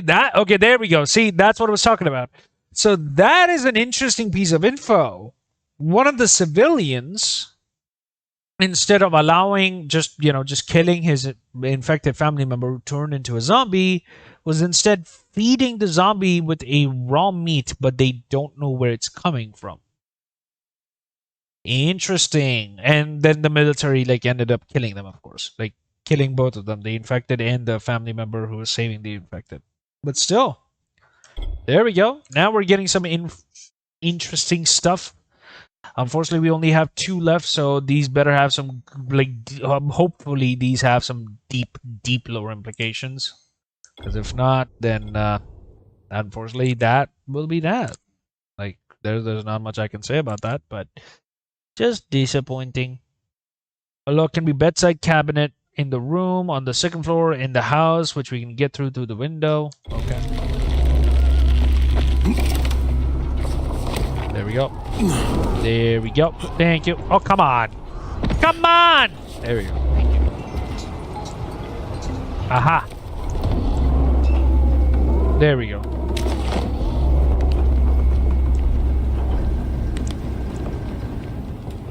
Okay. Kornel? Czesiu znalazł jakichś ludzi. Mogą nam pomóc przedostać się na drugą stronę muru. 2 szajbniętych Amerykanów, Joel i Brown. Czekamy na ciebie. Cała załoga, głowa, binki, pyza, wszyscy. Wiesz gdzie. Ruszaj się, chłopie, i wypierdalamy stąd. Yeah, so again, another foreigner. Is that Russian? It says Colonel says Yeshu. Yeah, so that sounds like Russian. I could be wrong. but suggest you found some people who can help us get to the other side of the wall. A couple of crazy Americans named Jolly and Brown were waiting for you. The whole shift. Glova, Binky, Paisa, all of us. You know where. Get a move on, man. We're getting the fuck out of here. Hopefully you guys did. And finally, we are at the final audio log, which is... Where am I right now? It's actually not that far. It's actually right here, right where the store is. What does the description say for it? The 16th audio log is on the shelf upstairs in the house. Okay. Let's go get this final audio log and see what are the story implications, if there are any. Because so far, nothing. I'll be honest. So far, there's been no audio... no lore implications from these audio logs, which is a little disappointing, but nowadays, given the fact of how much I care about the little details, I'm good with it. But as an overall, little disappointing. Hey, I'm running a special right now. Yeah, no, I'm good, dude. Oh, there we go.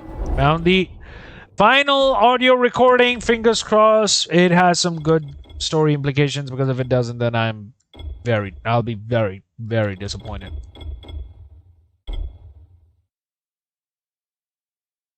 Farid, can you hear me? This is your wife. I hate you. I've hated you. For years, I'm with Adnan, and he and I both wanted you to hear us. That's enough.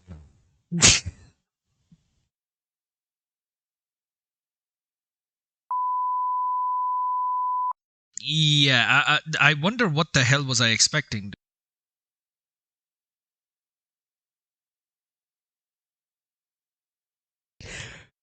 Okay.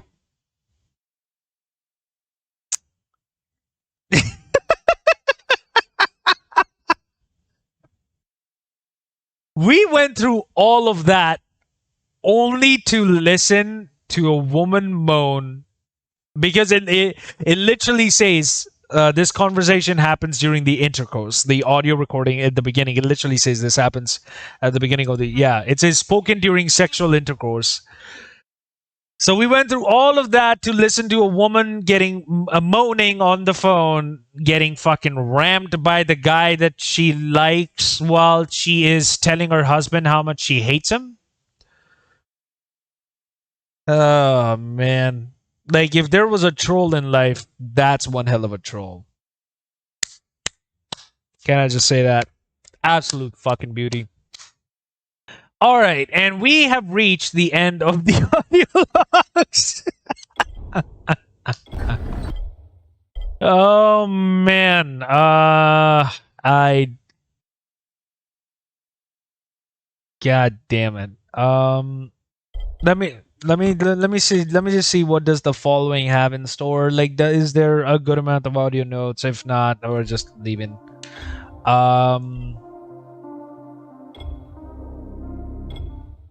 God damn, what the fuck?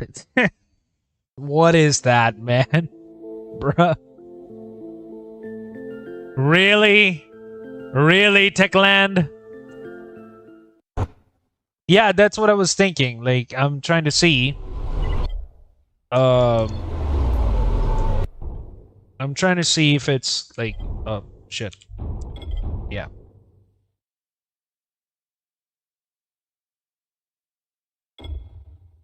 Oh, wow. I found majority of these items. We'll just go over what the following has in now. And we'll try to get the rest of the notes then. The origins of the children of the sun, right?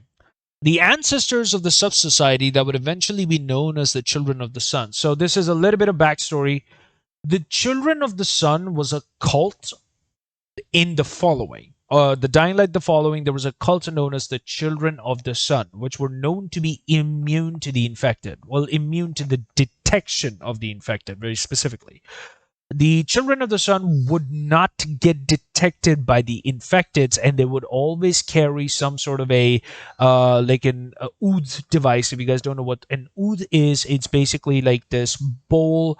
Well, it's like a, I don't know if it's a wood piece or it's like a something, but it's like a wooden piece of something that is with scents on it, and then you burn that thing so you can get an incense, right? So basically incense, to be to be in layman's terms. So they would bring something along with them, something like an incense, and the incense would always leave a blue trail. And whenever you would take in that blue trail, the infecteds would not detect you, which is interesting. So known as the Children of the Sun, came to this land shortly after the settling of Harran, arriving in the early to mid 13th century. There is no linguistic proof of their existence in this territory due to lacking a written alphabet and subsequently an almost total language assimilation. Prior to this period, which makes pinpointing the exact roots of their tribe in time problematic. This is number 2 of the origins. So this is the second note you find. So here we have a tiny community, perhaps as small as a single tribe, which occupied these lands near modern-day Harran, originally a nomadic tribe of hunter-gatherers. It is my theory that they discovered land so fertile that it made more sense for them to remain and plant crops. Their migratory patterns, which may have existed for centuries prior to their discovery of this region, came to an abrupt end as their society began to redefine itself. This is the function of the mother. So for a little bit of feedback for the mother is basically the leader of the cult, was the leader. She no longer exists in either. So the following has 2 endings. Either of the endings you choose, the mother dies, basically. The mother was the leader of the Children of the Sun. She was the one who led them. From generation to generation, the spiritual guide of the Children of the Sun was the mother. It is a title passed down from mother to daughter in a single bloodline. From what I was able to determine during their hunter-gatherer era, the mother was some sort of shaman. By self-inducing a trance of sorts, she was able to direct the tribe to new hunting grounds. Every family in the tribe willingly relocated to the places dictated by the mother's visions. I'm not sure if the tribe had a chief or a headman, but it may not have mattered, as the mother was surely the leader, and the one who steered their development in what she believed to be the right direction. That's number 2 of the explanation of her function. After settling in this agrarian region, the Children of the Sun began slowly but surely to blend into the local society. After some time, the mother's importance as a shaman diminished. She had led them to this region where the tribe elected to stay, and in doing so rendered her visions unnecessary. So the reason why this is for someone who is lost a little bit. The mother's vision, so the mother's role in this tribe was to basically guide their group, their tribe, to where should they migrate to after a while, right? Because they were hunter gatherers. They were not builders.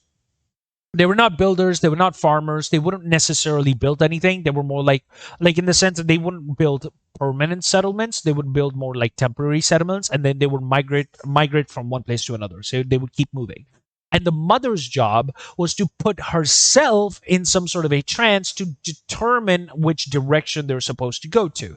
And whichever direction she chose, or whichever place she chose for a new place of location, the followers would go there without question. They would not question that, right? So as a result, they did not have a permanent settlement. However, once these guys found Harran, right, as of today, they decided to stay because Harran had a very fertile land, right? They believed it to be the most fertile land they've ever seen. So they decided to stay because they thought it would be better now to stay and plant crops, as it would give them a lot more yield and they would not have to worry about hunting as much. But in also doing so, the mother's role become irrelevant at this point, right? Because they're no longer migrating from one place to another. They're not moving one place from another. So the mother's job, which is to tell them which direction they should go to, is no longer necessary. The children's cultural identity remained strong, though, and the mother became a spiritual leader. So instead of the actual active role, she just becomes more like a moral leader, right? More like a high priestess. This reverence did not extend to the locals who predated the children's arrival. They saw her more as a witch, a hag, and a crone. This is the third. This is the third section of the mother. As years passed, the tradition of the mother and her visions weakened further. That being said, to this very day, the respect shown to the mother is quite significant, and whoever holds the title still commands a certain quality of mystery. Once the outbreak started, her old position as a spiritual leader came back in full force. It remains to be seen how politically this leadership will become. The cult of the sun, sky, and the wind. Okay, so just children of the sun, nothing crazy. The ancestors of the children of the sun were hunter-gatherer tribe, and as such, they interpreted the forces of nature as heavenly power. Basically, they considered like anything that happened from the nature was just like, it's like you cannot deal with it, basically. They prayed mostly to the only constant they saw during their journeys, the sun. The house of their god was seen as a sacred extension of heaven itself, and the messenger of the heaven was a wind. Various rituals mentioning the trinity of the sun, heaven, and wind made their way into the children of the sun's traditions. The greatest example is the burial custom, in which, to my surprise, has remained largely unaltered since at least the 12th century. Instead of burying their dead and burning their corpses, the children left the dead out in the open so they could receive the mercy of the sun and wind, and ceremonial robes, and sometimes masked. The corpses waited for heaven to take them. As the corpses decomposed, scavenging birds, seen as a symbol of heaven's mercy and as a messenger of the wind, took what belonged to them and returned the dead to the sun. Okay? The god of the sun now. The most fascinating legend held in high regard by the children is that the god of the sun, a messianic figure who is supposed to appear on earth in the wake of a catastrophic plague. According to the legend, the god of the sun will descend from heaven in order to purge the earth of the plague's poison. The one destined to bring the god of the sun to earth will, of course, be the mother to BC. So the interesting part is that the mother, the actual mother that you deal with, right? Like for her, she basically says the translation, the god of the sun, is actually the nuclear bomb. That's right. Because, and this is for those who know the story, the mother was actually the wife of the military general that was responsible for the experiments that were taken on the experiments that took place like in one of the bunkers, in one of the hydropower bunkers, and the experiment was on the Harran virus to try and make a cure. They were actually trying to make a cure themselves, the military, the local military, not the government, not the GRE. This is without all of them. They were trying to make, if I'm correct about this, so this is my guess that they were working on this alone, because the mother was the test subject. She gave herself as a test subject, and the husband, the general, basically allowed this to happen because they both decided to do something for the greater good. However, it backfired in the worst way possible. The mother is in fact, or was in fact, a sentient volatile. So for those who know the game, right, volatiles are one of these most ferocious creatures in the game. They're the most crazy. They're very strong. It's almost impossible to take them down without a without UV related stuff like a UV flare or UV flashlight. The mother was the first volatile that was sentient during daytime. During daytime, she had her intelligence. She had her consciousness. She acted like a human. But she always wore a mask because, of course, her body is deteriorating to become like the volatile, right? But at nighttime, she would become a fully fleshed, full-blown volatile, just straight up. Her instincts would take over, and that's pretty much the end. And the way that she would communicate with others would be through telepathy. The virus actually allowed her access to telepathy that she was able to use to communicate with us during the ending of the game. And for her, the God of the Sun was a nuclear warhead that the general had brought to Harran in case anything went wrong. That was supposed to be their fallback. And the one to bring the God of the Sun to the earth, of course it was us, because we're the hero of the story. The doctor's note. The virus, as we have all observed by now, spreads rapidly, causing its victims to become mindless husks of their former selves. However, what's interesting in this case is that their visual appearances, while bearing a certain unified traits, still closely resemble the carriers. Basically, so translation, like if you get infected, right? Normally, you just become a zombie and you look pretty much the same as everyone else. But in this case, this virus, it was different. You could tell that every zombie is different. Like you could tell it's a different person. They actually resembled the looks as their human form to a good extent. While there are conditions which must be met in order for the person to change into an undead of a different kind than the normal viral biter variety. Now, again, the virals, which I've already said, is like once you get infected and you just recently turned into a zombie, that is a viral. You have most of your motor functions, you run around, you do crazy shit. The biter is the normal slow zombies that you fight on the ground. That is when you're exposed to the sun for too long. Most of your motor functions are lost by that point. The scale of mutation, it seems, follows certain patterns and works in a way which makes the unification of its carriers possible. Instead of branching into thousands of strains, the virus wants to spread further and further, and in order to keep its strength, it develops, grows, and changes inside the host by changing the host itself. It behaves as though it were preparing itself a fortress in which it aims to survive for as long as possible. Yet the fortress carries the same banners as every other castle and keep on the horizon. I'm not a biologist, unfortunately, but there are certain patterns I've observed recently, and I think we should pursue this course of action to dig deeper into the problem by observing the way it changes our friends and loved ones, if we want to determine both the cause and the solution. All right, I want to continue this, but I need to go to the washroom real quick, so I'll be right back. You guys enjoy some clips in the meantime. Having fun, are you? I am back. Okay, we need to find Doctor's Note 3. Oh god. God, get in there. Okay. Dying light the following lost notes locations. There we go.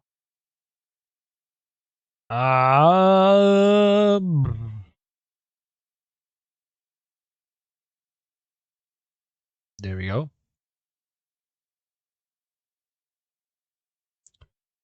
Origins of the Sun, Function of the Mother, the Cult. We're done with that. God of the Sun, Doctor's Note 1, 2, 3. Inside the military trailer along the highway. Oh, okay. Thank you. All right, so first let's go over Doctor Notes 2. There we go. Demolishers. So this is for those who don't know. Demolishers are these big, hulky, giant mutated zombies, basically. Imagine like an 8-foot tall, a 7.5 foot tall dude that is literally the equivalent of, I don't know. Just imagine like he goes to the gym way too much and has way too many steroids in his body. Something like that. Demolishers, as they are often called, are characterized by their strength and speed. It's no wonder when you consider that they are mostly made up of military and riot police personnel, people used to take anabolic drugs and or focus on intense physical training. The virus spread throughout their bodies in their moments of weakness, yet instead of destroying the parts which were strong, it turned them into its allies. The same phenomenon can be observed in goons, which are also characterized mostly by their physical strength, yet didn't need to be as agile as flexible as riot police and the military. It should come as no surprise that the local variety of the goons are largely made up of former farm workers. We certainly need to dig deeper into the root cause of the existence of the undead known as the Toads, however. It seems that they might hold a clue to how the virus really works and changes once it finds a host. It is imperative that we ask our biologists about this particular breed as soon as possible because it's the most extreme example of mutation and it can't be explained by conventional logic. Yeah, which is the Toads are the Greek little guys with a balloon on their throat that they use to basically spit stuff on. So it says this thing is on the bridge next to the safe house, which is I believe here. Yeah, it's right here. That's where we will find Dr. Snow number 3. Where's my buggy? There it is. Let's get going! Thank you. Whee! Ow. Let's refuel. Yeah, that should be enough. Let me just see. Customize. Green paint job. Yeah, that's fine.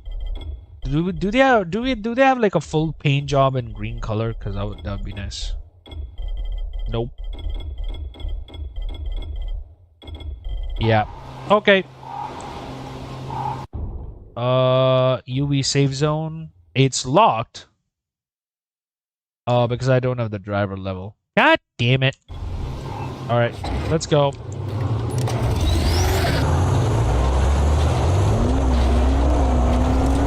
We are going left. Whoa, I have completely forgotten how to drive in this game. Maybe not. Whoa! I kind of have. Oh, boy.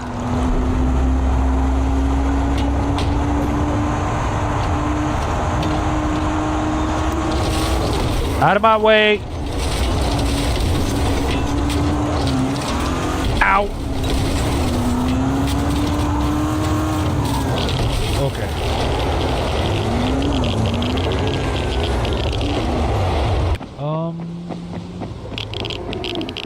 If we follow this road... Yeah, this one. This truck has a nuclear bomb in it. And actually, if you want, in the middle of the game, not like I've completed the game campaign already, so it doesn't matter, but if in the middle of the game, if you find 2 things, you need the nuclear codes as well as the key card, which you can find like out of the main story. If you you get that, you can get access to it and you can activate the nuclear bomb, but it will end the game. Like it will give you like a secret third ending, but it will just be like the game just ends pretty much. That's it.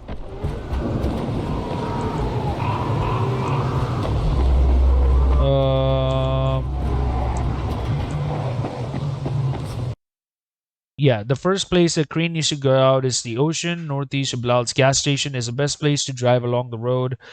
To here north, you're going to the graveyard, then stop the car once you reach the hunting tower and go out to the ocean. Find the small island out from the shoreline, swim to it. You look into your map, you'll see a cluster of islands. You can find experimental military engine part blueprint in the military crate out in the island. Okay. Wait a minute. So do I have to do this as well? Like, because I don't mind, but that would be sad. Let's have a look. Get out of here.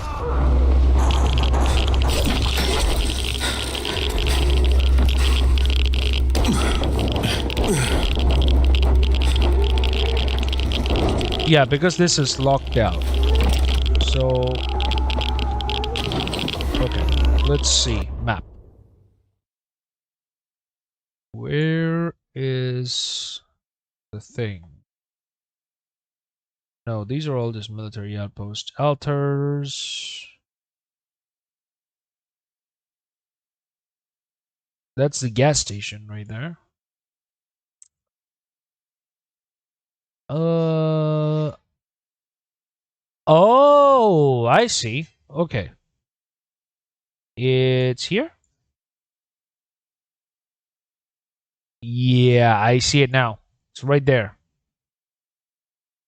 Or right here. Let me look at the image. It's this one. Okay, we know where to go. We know where to go. We need to get it. We need to get it. We need to get it. We need to get it. We have the time. Let's go and get it. Out of my way. Let's go! Meow.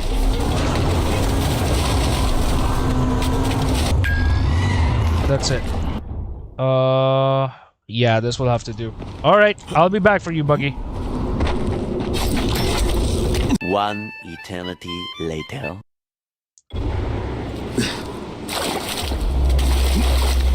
Okay, this is awkward.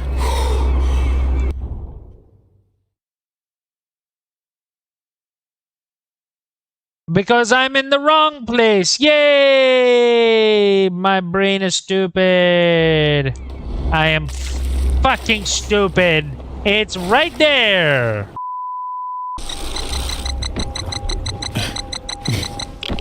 There it is.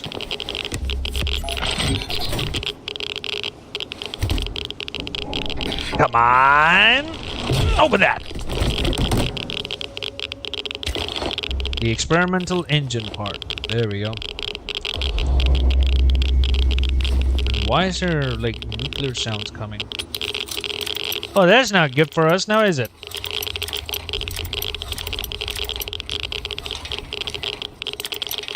There we go. What do you got for me? Other than the clicking, horrifying sounds. Ooh, hello. Military ammo bundle. Thank you. Okay. Oh, look, it's one of the it's the chopper debris.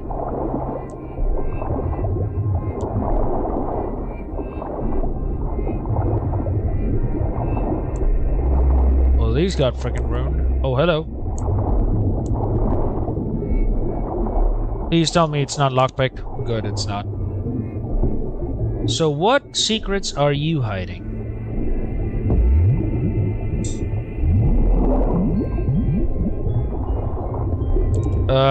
Is that the key to your unending nights in the bed? Like, what the fuck am I supposed to do with that? I'm not looking for that, you know. I'm looking for more important stuff that you're not giving to me right now.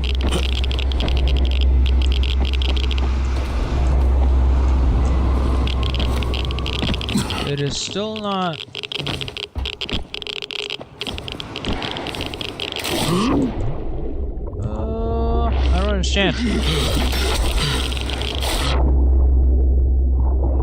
Okay, what's going on here? Yeah, close that. Once you reach the hunting tower, okay, got it. If you dive into the east of the island, you will find a crashed helicopter and few dead military near the men. What you're looking for, ocean floor is a big island. It's across from large military chests you will find on the island. You'll find a body floating to the side of the underwater crate. Yeah, after you open it, several bottles will float up. Oh, I'm already done with this area.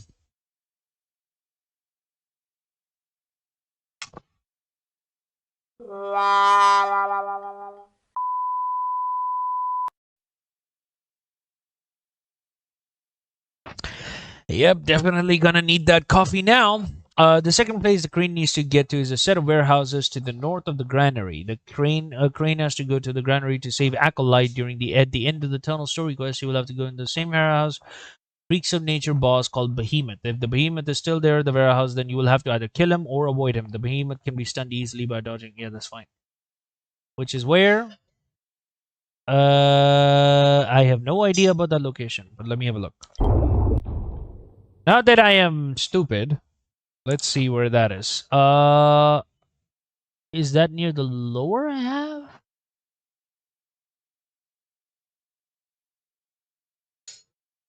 Why does it not give the... Yeah, oh, found it. I already found it. Okay, that's where it is. Gotcha. Well, time to get back to my buggy, because I'm stupid.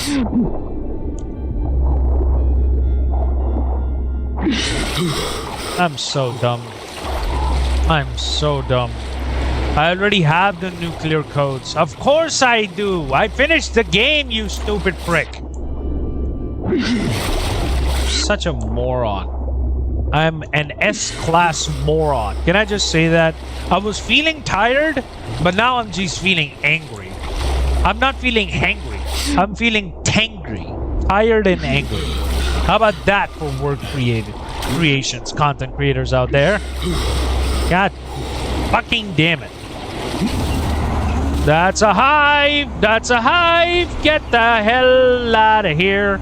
Oh boy. Where am I going? I'm going the right way. Just need to follow the road. Just keep following the road. No diversions. You're doing good, buddy. That's not good. Okay. Out of the way, Toad.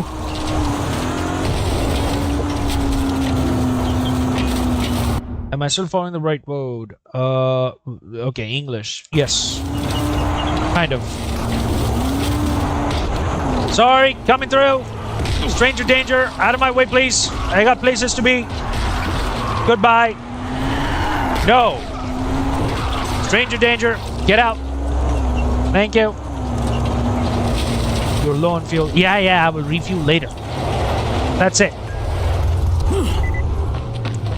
I keep turning on the UV light for no reason. God damn it, the behemoth's still here.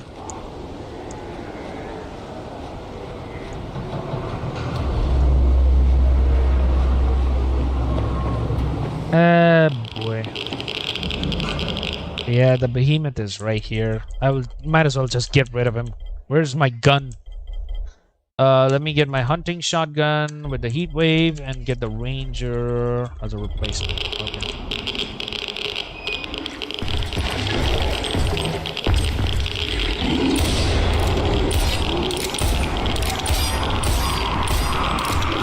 Oh, come on!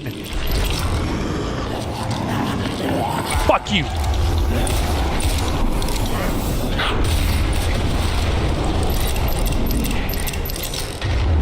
Miss me! That's not how you throw rocks, buddy! Get better at that, will you? Give me the hunting shotgun. Oh! Okay, got some long arms there. Oh, it's not doing any damage. Let me switch to the rifle. Yeah, it's not doing anything.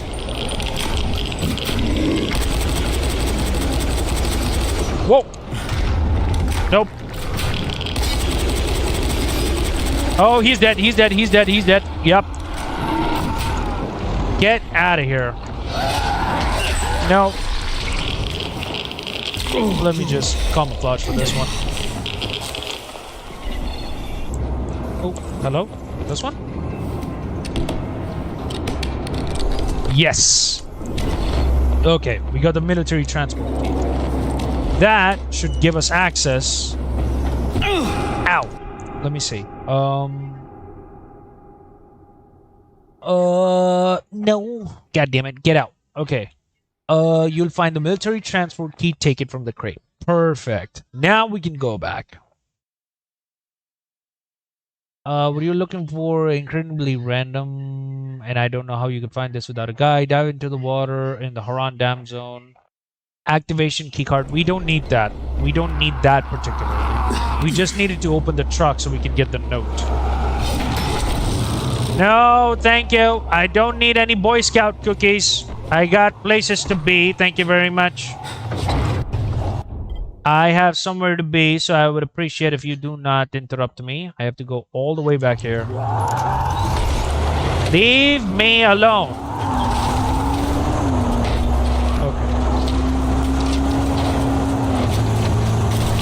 Okay. Okay, and of course, ow.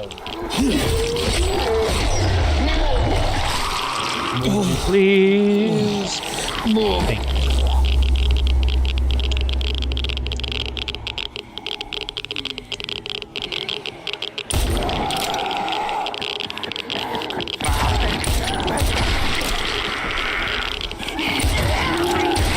I've had just about enough of every single one of you. A little pissed. Just wanted to introduce some stress relief there. Okay. Now let's get this going.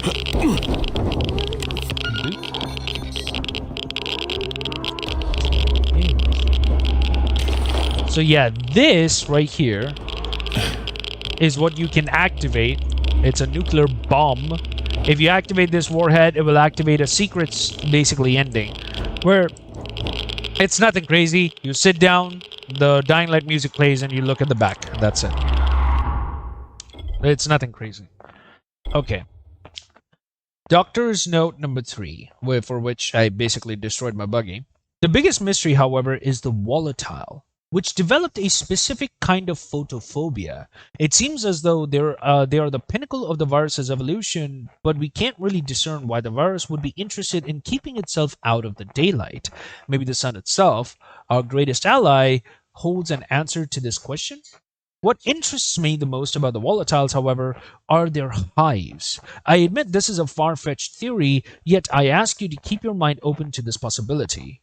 It seems that their kind developed a way to spread the disease which isn't dependent on human bites and the exchange of saliva. By observing a hive, unfortunately, in a rushed manner and under conditions not particularly suited scholarly standards of inspection, I came up with a theory that volatiles are breeding, creating more of themselves instead of infecting at random. If that's correct to any extent, it would mean that we're close to seeing a certain kind of sentient thought involving the way the virus works and develops. If it indeed does allow its bearers to create an aristocracy of sorts, we might be faced with an enemy which isn't just interested in survival, it may soon be focused on conquest. Oh?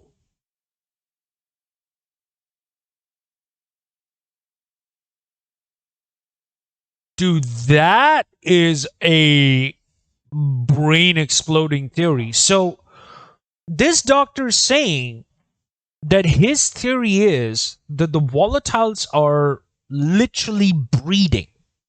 They're literally breeding like animals, like mammals, to create new versions of their own. And if that's the case, then that means the virus somehow has convinced its hosts, right, the infected, to focus on procreation.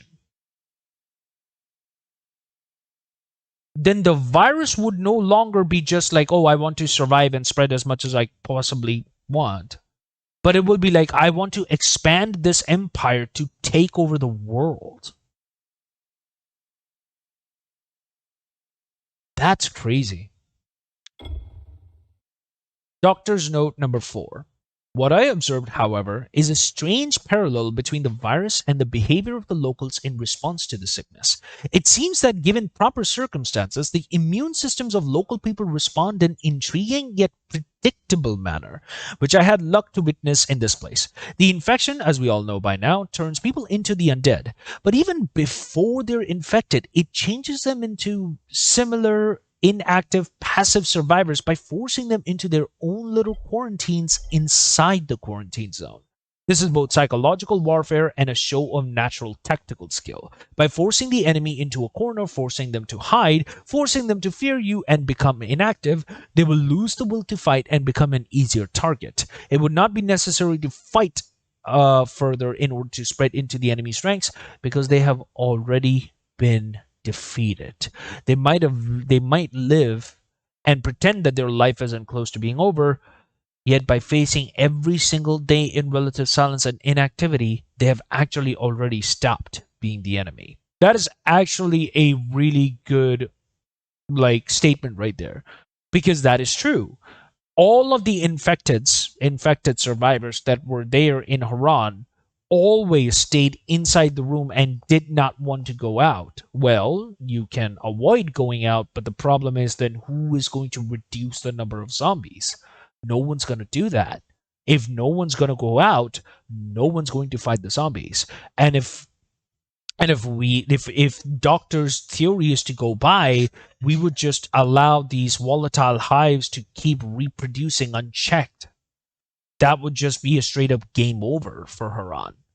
That's number one. And number two is that from Dying Light 2, we know this now, that being in the presence of UV light, it stops the infection from progressing the mutation. So, for example, if you're at the verge of becoming a zombie, if you are, let's just say, being illuminated by UV light, you don't turn. It does not turn you. It suppresses the virus because the virus is it's photophobic. It does not like UV radiation, even at the smallest of contents. Which is why it's like in Dying Light 2, there's UV lights everywhere, because that's the only way for those humans to survive. That's the only way they know how to survive, because that is the only way they know how to stop the virus from basically turning a person into a zombie. So by avoiding sunlight, which is your natural source of UV, they're just increasing the chances of them being infected. And to make matters worse, maybe a mutated one, not just a normal one. So, interesting. Now we have to find survivor's note. Doctors. So, Borak's poetry. This note is located at, well, to be fair, I'm out of time for this. So, we're just gonna have to go through, like, with what we have and just take it from there, unfortunately. We're gonna have to get rid of the survivor's note. We cannot take these because they're broken. What I have done, however it will turn out in the end, will give the mother a better answer to what she's looking for than any research I could have been losing time working on. You see, as a famous ethnographer, I came to Harran on the invitation of the local colonel's wife. The colonel, the mother. These were words spoken around here with utmost respect. Yet for me, after a while, they became just Amir and Jasmine. A happy marriage, if there ever was one. And it was at his request that I stayed behind when all hell broke loose. I was here when he came back to evacuate her. I watched as he got bitten, and when he asked me to stay, I did as he asked. I thought he'd want me to end his suffering. But that wasn't the case. He gave me something that I was supposed to pass to her, only if her state of mind after this tragedy didn't raise my concern. But I never saw her again. I felt rejected. I felt abandoned, and now that I'm about to die, I can't keep the promise. She still won't agree to see me. But you're different, Kyle. You have a chance to meet her. There is no other option for me. I have to leave what the Colonel gave me in your hands, Kyle. I know that when the time comes, you will make the right decision. Remember this code, please. 25198603. I apologize for any wrongs I have done, and I beg for your forgiveness. Attila H. So this letter is specifically written by Attila, who was one of the individuals that you meet later because of the mother. Attila's the one who's supposed to write, was supposed to give his research to the mother, right? And we were given the task by the mother to go and meet Attila to get that research. However, Attila gives us this letter. The thing is, Attila did not die because of the infection. I think, if I remember correctly, he had cancer, and he was at the last stage of cancer, and he was dying. So the mother, as I told you guys at the beginning, was the wife of the... I thought she was the general, but no. She was the wife of the colonel who had access to nuclear weapons, who was, that was brought in here in Iran during the apocalypse period, as a fallback, just in case if Harran fell to shit, then at least one survivor would be able to activate the nuclear bomb to just get rid of the entire city. This code that's given to us, 251-98603, that is the code to the nuclear weapon. That's right. I think, if I remember correctly. Those are the codes to the nuclear weapon. So, Yeah, and unfortunately, Attila dies after this. Let me see. What else do we have? My dearest Mike, waiting. All I seems to do is wait. Wait for an update. Wait for the news. Oh, these are from the city. I found these notes in the city, if I remember correctly. The city where I was just now, next to the ocean. Outside world, even wait to get food so I can eat. But the worst of all this is waiting to hear if you're alive out there on the other side, waiting to hold you in my arms again and embrace you, waiting to see your beautiful smile, waiting to tell you again just how much I love you, waiting to be yours. I'll continue to be patient and to wait as I know in my heart we'll be together again. I can feel it. I know it. I have to believe it. It is the only thing that keeps me going day after day. I carry our wedding picture with me in my right sock. Okay, that you're always with me. I'm pretty sure that that image is pretty much destroyed with sweat and grime, but and blood. But hey, kudos to you. Do not fear, my love. We'll be together again soon. I will continue to be strong and to fight for you, for us, as I know that you're doing out there for me. I'll wait for you always because I don't just love you much. I love you the most. Yours always, Farron Zozo. Okay, love letter. What's this? Dear Emir, it feels so strange. Yeah, so again, it's like the side stories, right? These are all the side stories that you get, and I believe I collected these from the post office here in the following. It feels so strange writing you a letter in this day and age, but with barely functioning internet and electricity, I have no choice. This will probably be my only letter for a while since our group is being moved from this financial building downtown to the stadium. The screenings are getting harsher and tougher to pass because everyone, including the officials escorting us, are becoming more and more paranoid. There isn't even a guarantee that I'll be let into the stadium as everyone needs to pass another screening. What if I get a nosebleed or a slight cough? Will I be thrown out into the street with the monsters? There's more of them every day, and I question the authorities' ability to protect us. I might actually have to fire a gun sometime soon. I might even have to come up with some cool catchphrases. You have a date with death. Don't blow it up this time. Yeah, don't, my friend. Just don't. I know I'm making jokes, but honestly, I'm really scared. Good. I don't know what's going to happen, but please reply back as soon as you can. Send your letter through the GRE like last time and make sure to put SW Group #6 on the back of the envelope. Just hope I'm somewhere safe when I get to your letter. I love you and miss you. Take care of father and tell him I still have his watch with me. It's the only thing that keeps me grounded in reality day to day until this nightmare's over. Be safe, Kudrit. Ah, the GRE. Yeah, so the GRE was escorting and trying to help people in here. Well, some people of the GRE, not every single one. Dear Santa, this year for holidays, I would really like, just like my mom, to be well. She's been in bed for days now and doesn't seem to be getting better. This morning, she even bit my daddy. My daddy yelled, I hope you get this soon, Michael. Wait a minute.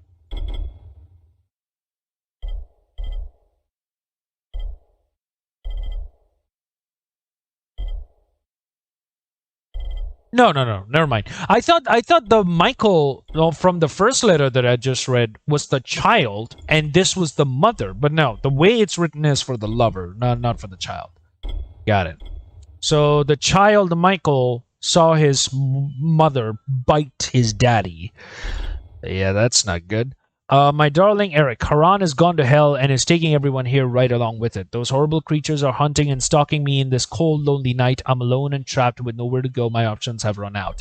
I'm writing this letter with little time I've left. I prayed that it somehow reaches your hands. I'm down to one last bullet. I've decided that I must go out on my own terms. The thought of being ripped apart or turning into one of those things out there is much worse. I promise to make it quick and painless. It's better this way. Please forgive me. I love you, Ariana.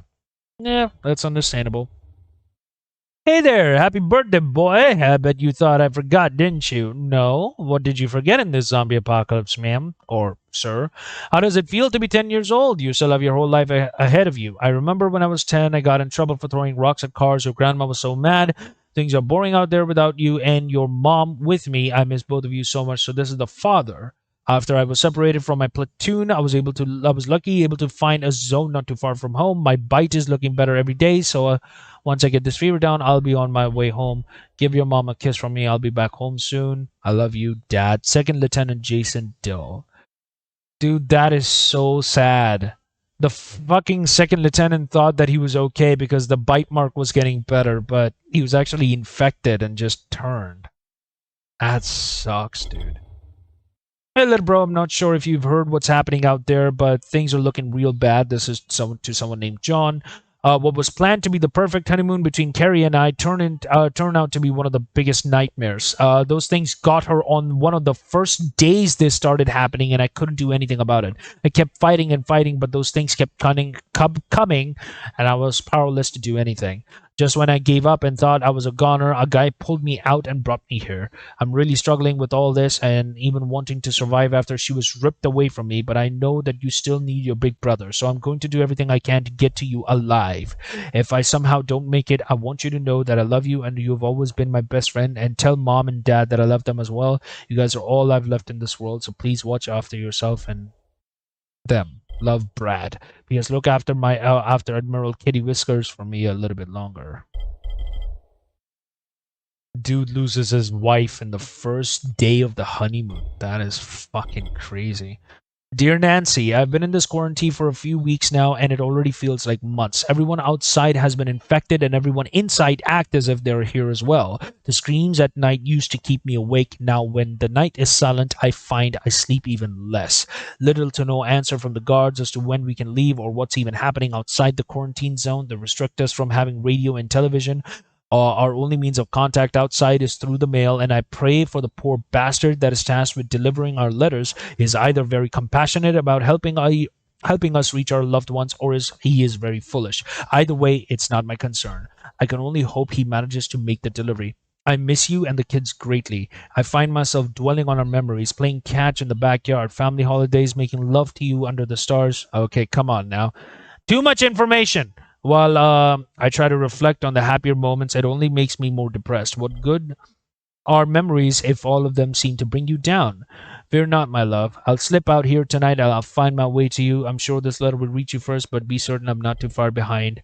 I'll see you soon. All my love, Travis. Oh, Travis, did you run out into the night to try and get a little hanky-panky with Nancy, and instead you got hanky-panky with a volatile? Yeah, that's not a good way to go out. With a boner coming out of your junior, only to go for it to go limp, and then the very next second to be ripped apart by a volatile at night.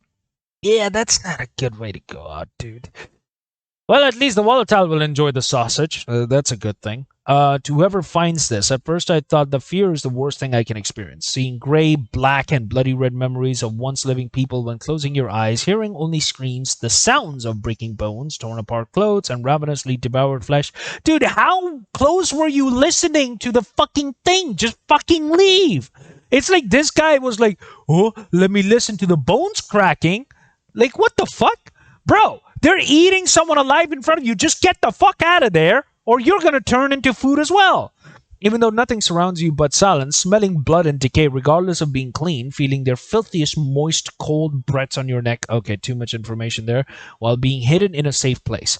The future is covered in a black, moldy cloth of old, ferocious hag named Fate. She stares at you with her empty gaze, laughing like mad. Dude, what the fuck happened to you? Today I know that fear wasn't the worst. It meant that I still had the will to fight. There was still a ray of hope breaking through the roof of this insane world. Today I know that the worst is the lack of this hope. Seeing, hearing, smelling, and feeling absolutely nothing. I'm still alive, but already dead inside. They already devoured my soul. Soon they will feast on my body, my mind, and now is only a faint, dying light. Get it? Dying light. Good pun there. Crane gave others false hopes. I didn't go. There was no point whatsoever. Who are you? Crane gave others false hopes?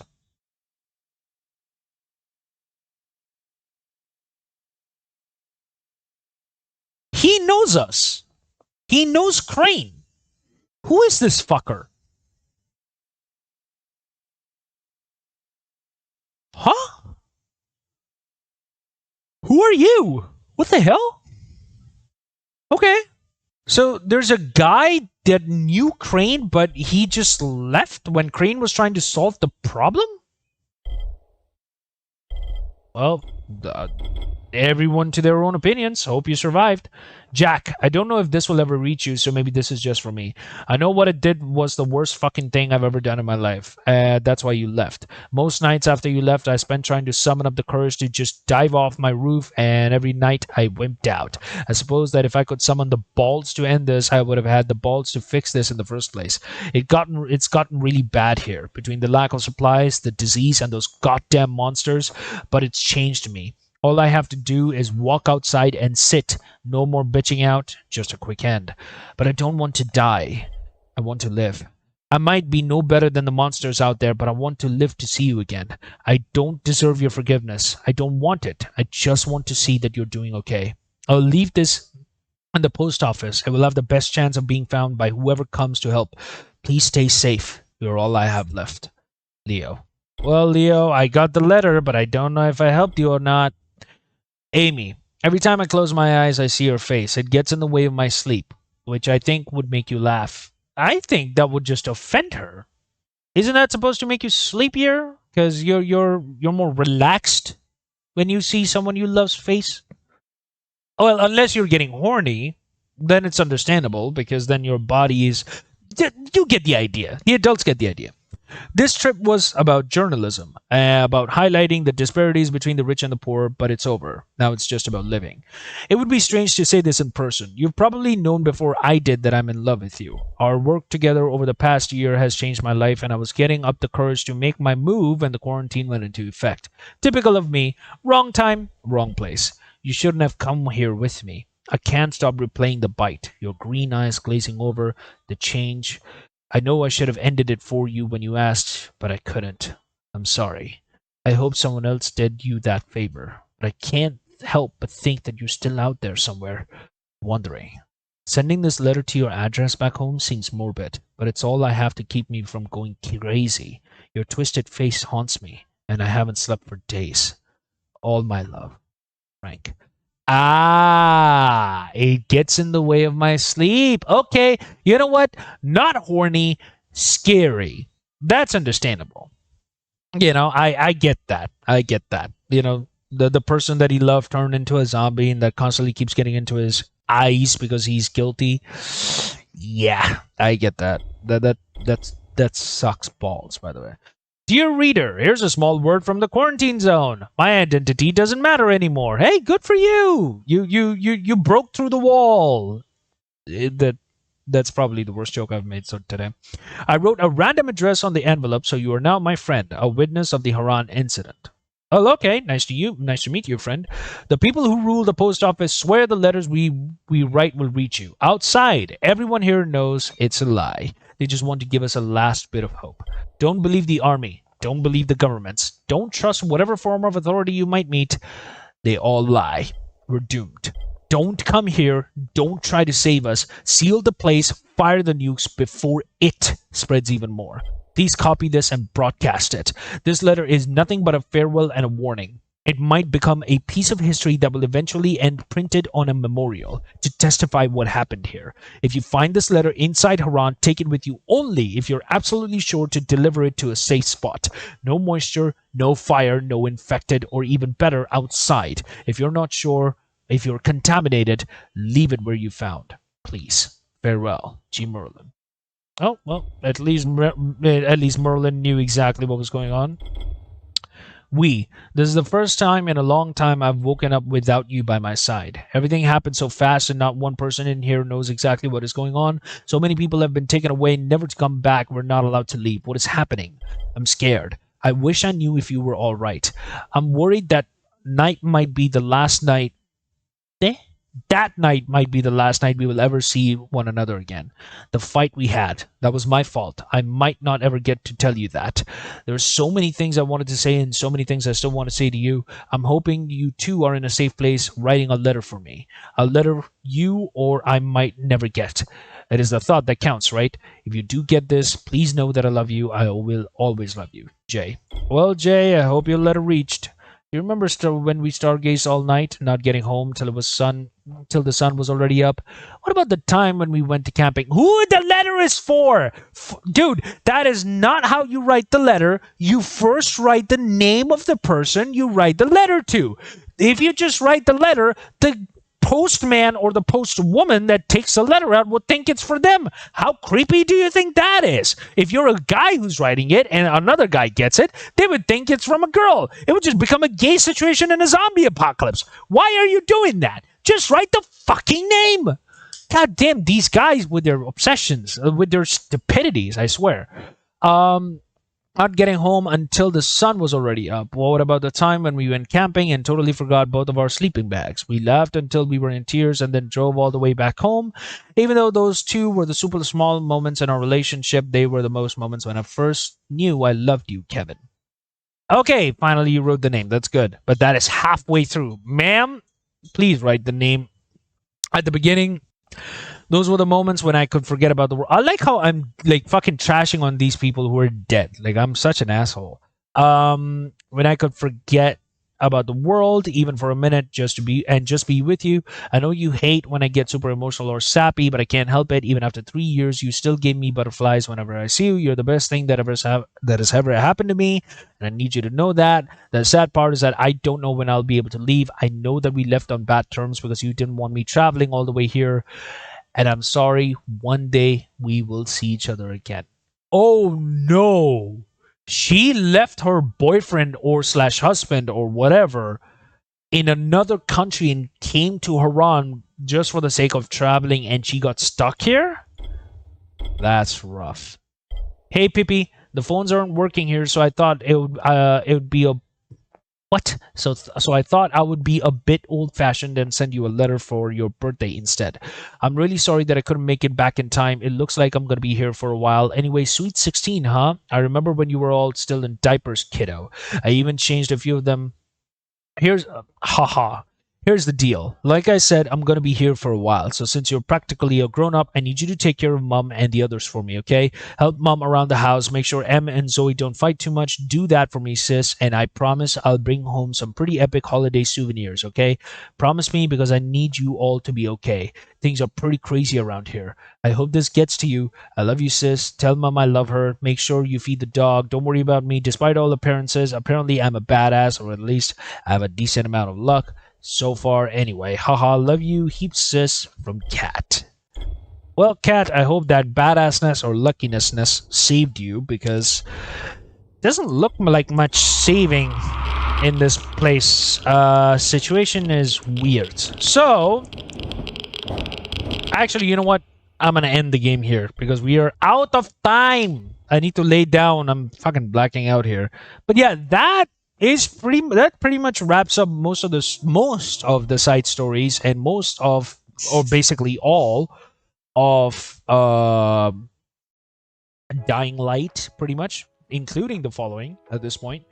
Because yeah, my objective with these two streams was to just kind of use these two streams as a foundation to kind of refresh our knowledge of Dying Light 1 and the following before we get to the Beast, which is going to be from next weekend. Yeah, that is pretty much going to be all for today, because we're done. Interesting though, I like the doctor's notes, not going to lie. The idea about the volatiles breeding, that is a horrifying thing to think about. The fact that the volatiles might not actually depend on infecting other humans, but actually might just be reproducing themselves. That's insane. That is insane. Because at that point, you're looking at a world, there's no way you're coming back from that. Unless you basically go on war against those volatiles. You, for example, by war, I mean find those volatile hives and destroy them. You're done. You're done. There's no way you're coming out of that. Forget about Dying Light 2, right? Because Dying Light 2 is okay, the GRE made the virus. The Dying Light 2 starts GRE still was working on the virus, even though they were decommissioned by the Ministry of Defense, and they leaked the virus. But I'm saying, even if that had not happened, and let's just say if like Harran was just left alone, because basically what had happened to Harran, according to the story of Dying Light 2, was that Harran was nuked into submission or something like that after all the survivors were evacuated, because that was the only way to stop the infection, right? But imagine if that doesn't happen. You just have volatile hives reproducing infinitely. Like, that's just fucking game over, man. Like, I don't think there's any way you can fight that. Like, how can you fight that? Like, there's no way to fight it. Like, I don't see any way that any human can fight a volatile toe-to-toe. Like, even in Dying Light 2, even after the experimental injections that you get in Dying Light 2, which are called inhibitors, even then you're not able to take down a volatile without using UV stuff.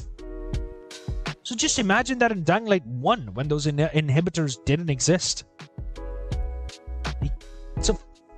It's just nightmare fuel. But anyway, that is an interesting thought to take into, and I wonder if they're going to dive into that in Dying Light the Beast. I don't know. Maybe they might touch into that in Dying Light the Beast, because the Dying Light the Beast does talk about, I will say that based on the initial 5 minutes gameplay that I did for performance test, they do talk about a little bit about experimenting with the Harran virus, or the mutated Harran virus, on humans. That is actually there. Now, I'm not going to divulge too much into that, because that's going to ruin the entire story. So I'm just going to let that sink in. You guys can sink into that information. And if you guys would like to follow me, please subscribe to the channel. And until then, my lovely peeps, be loving, be rocking, be amazing, guys, because that's right. Sleep tight, everybody. This is Sleepy Psych saying good night. Bye!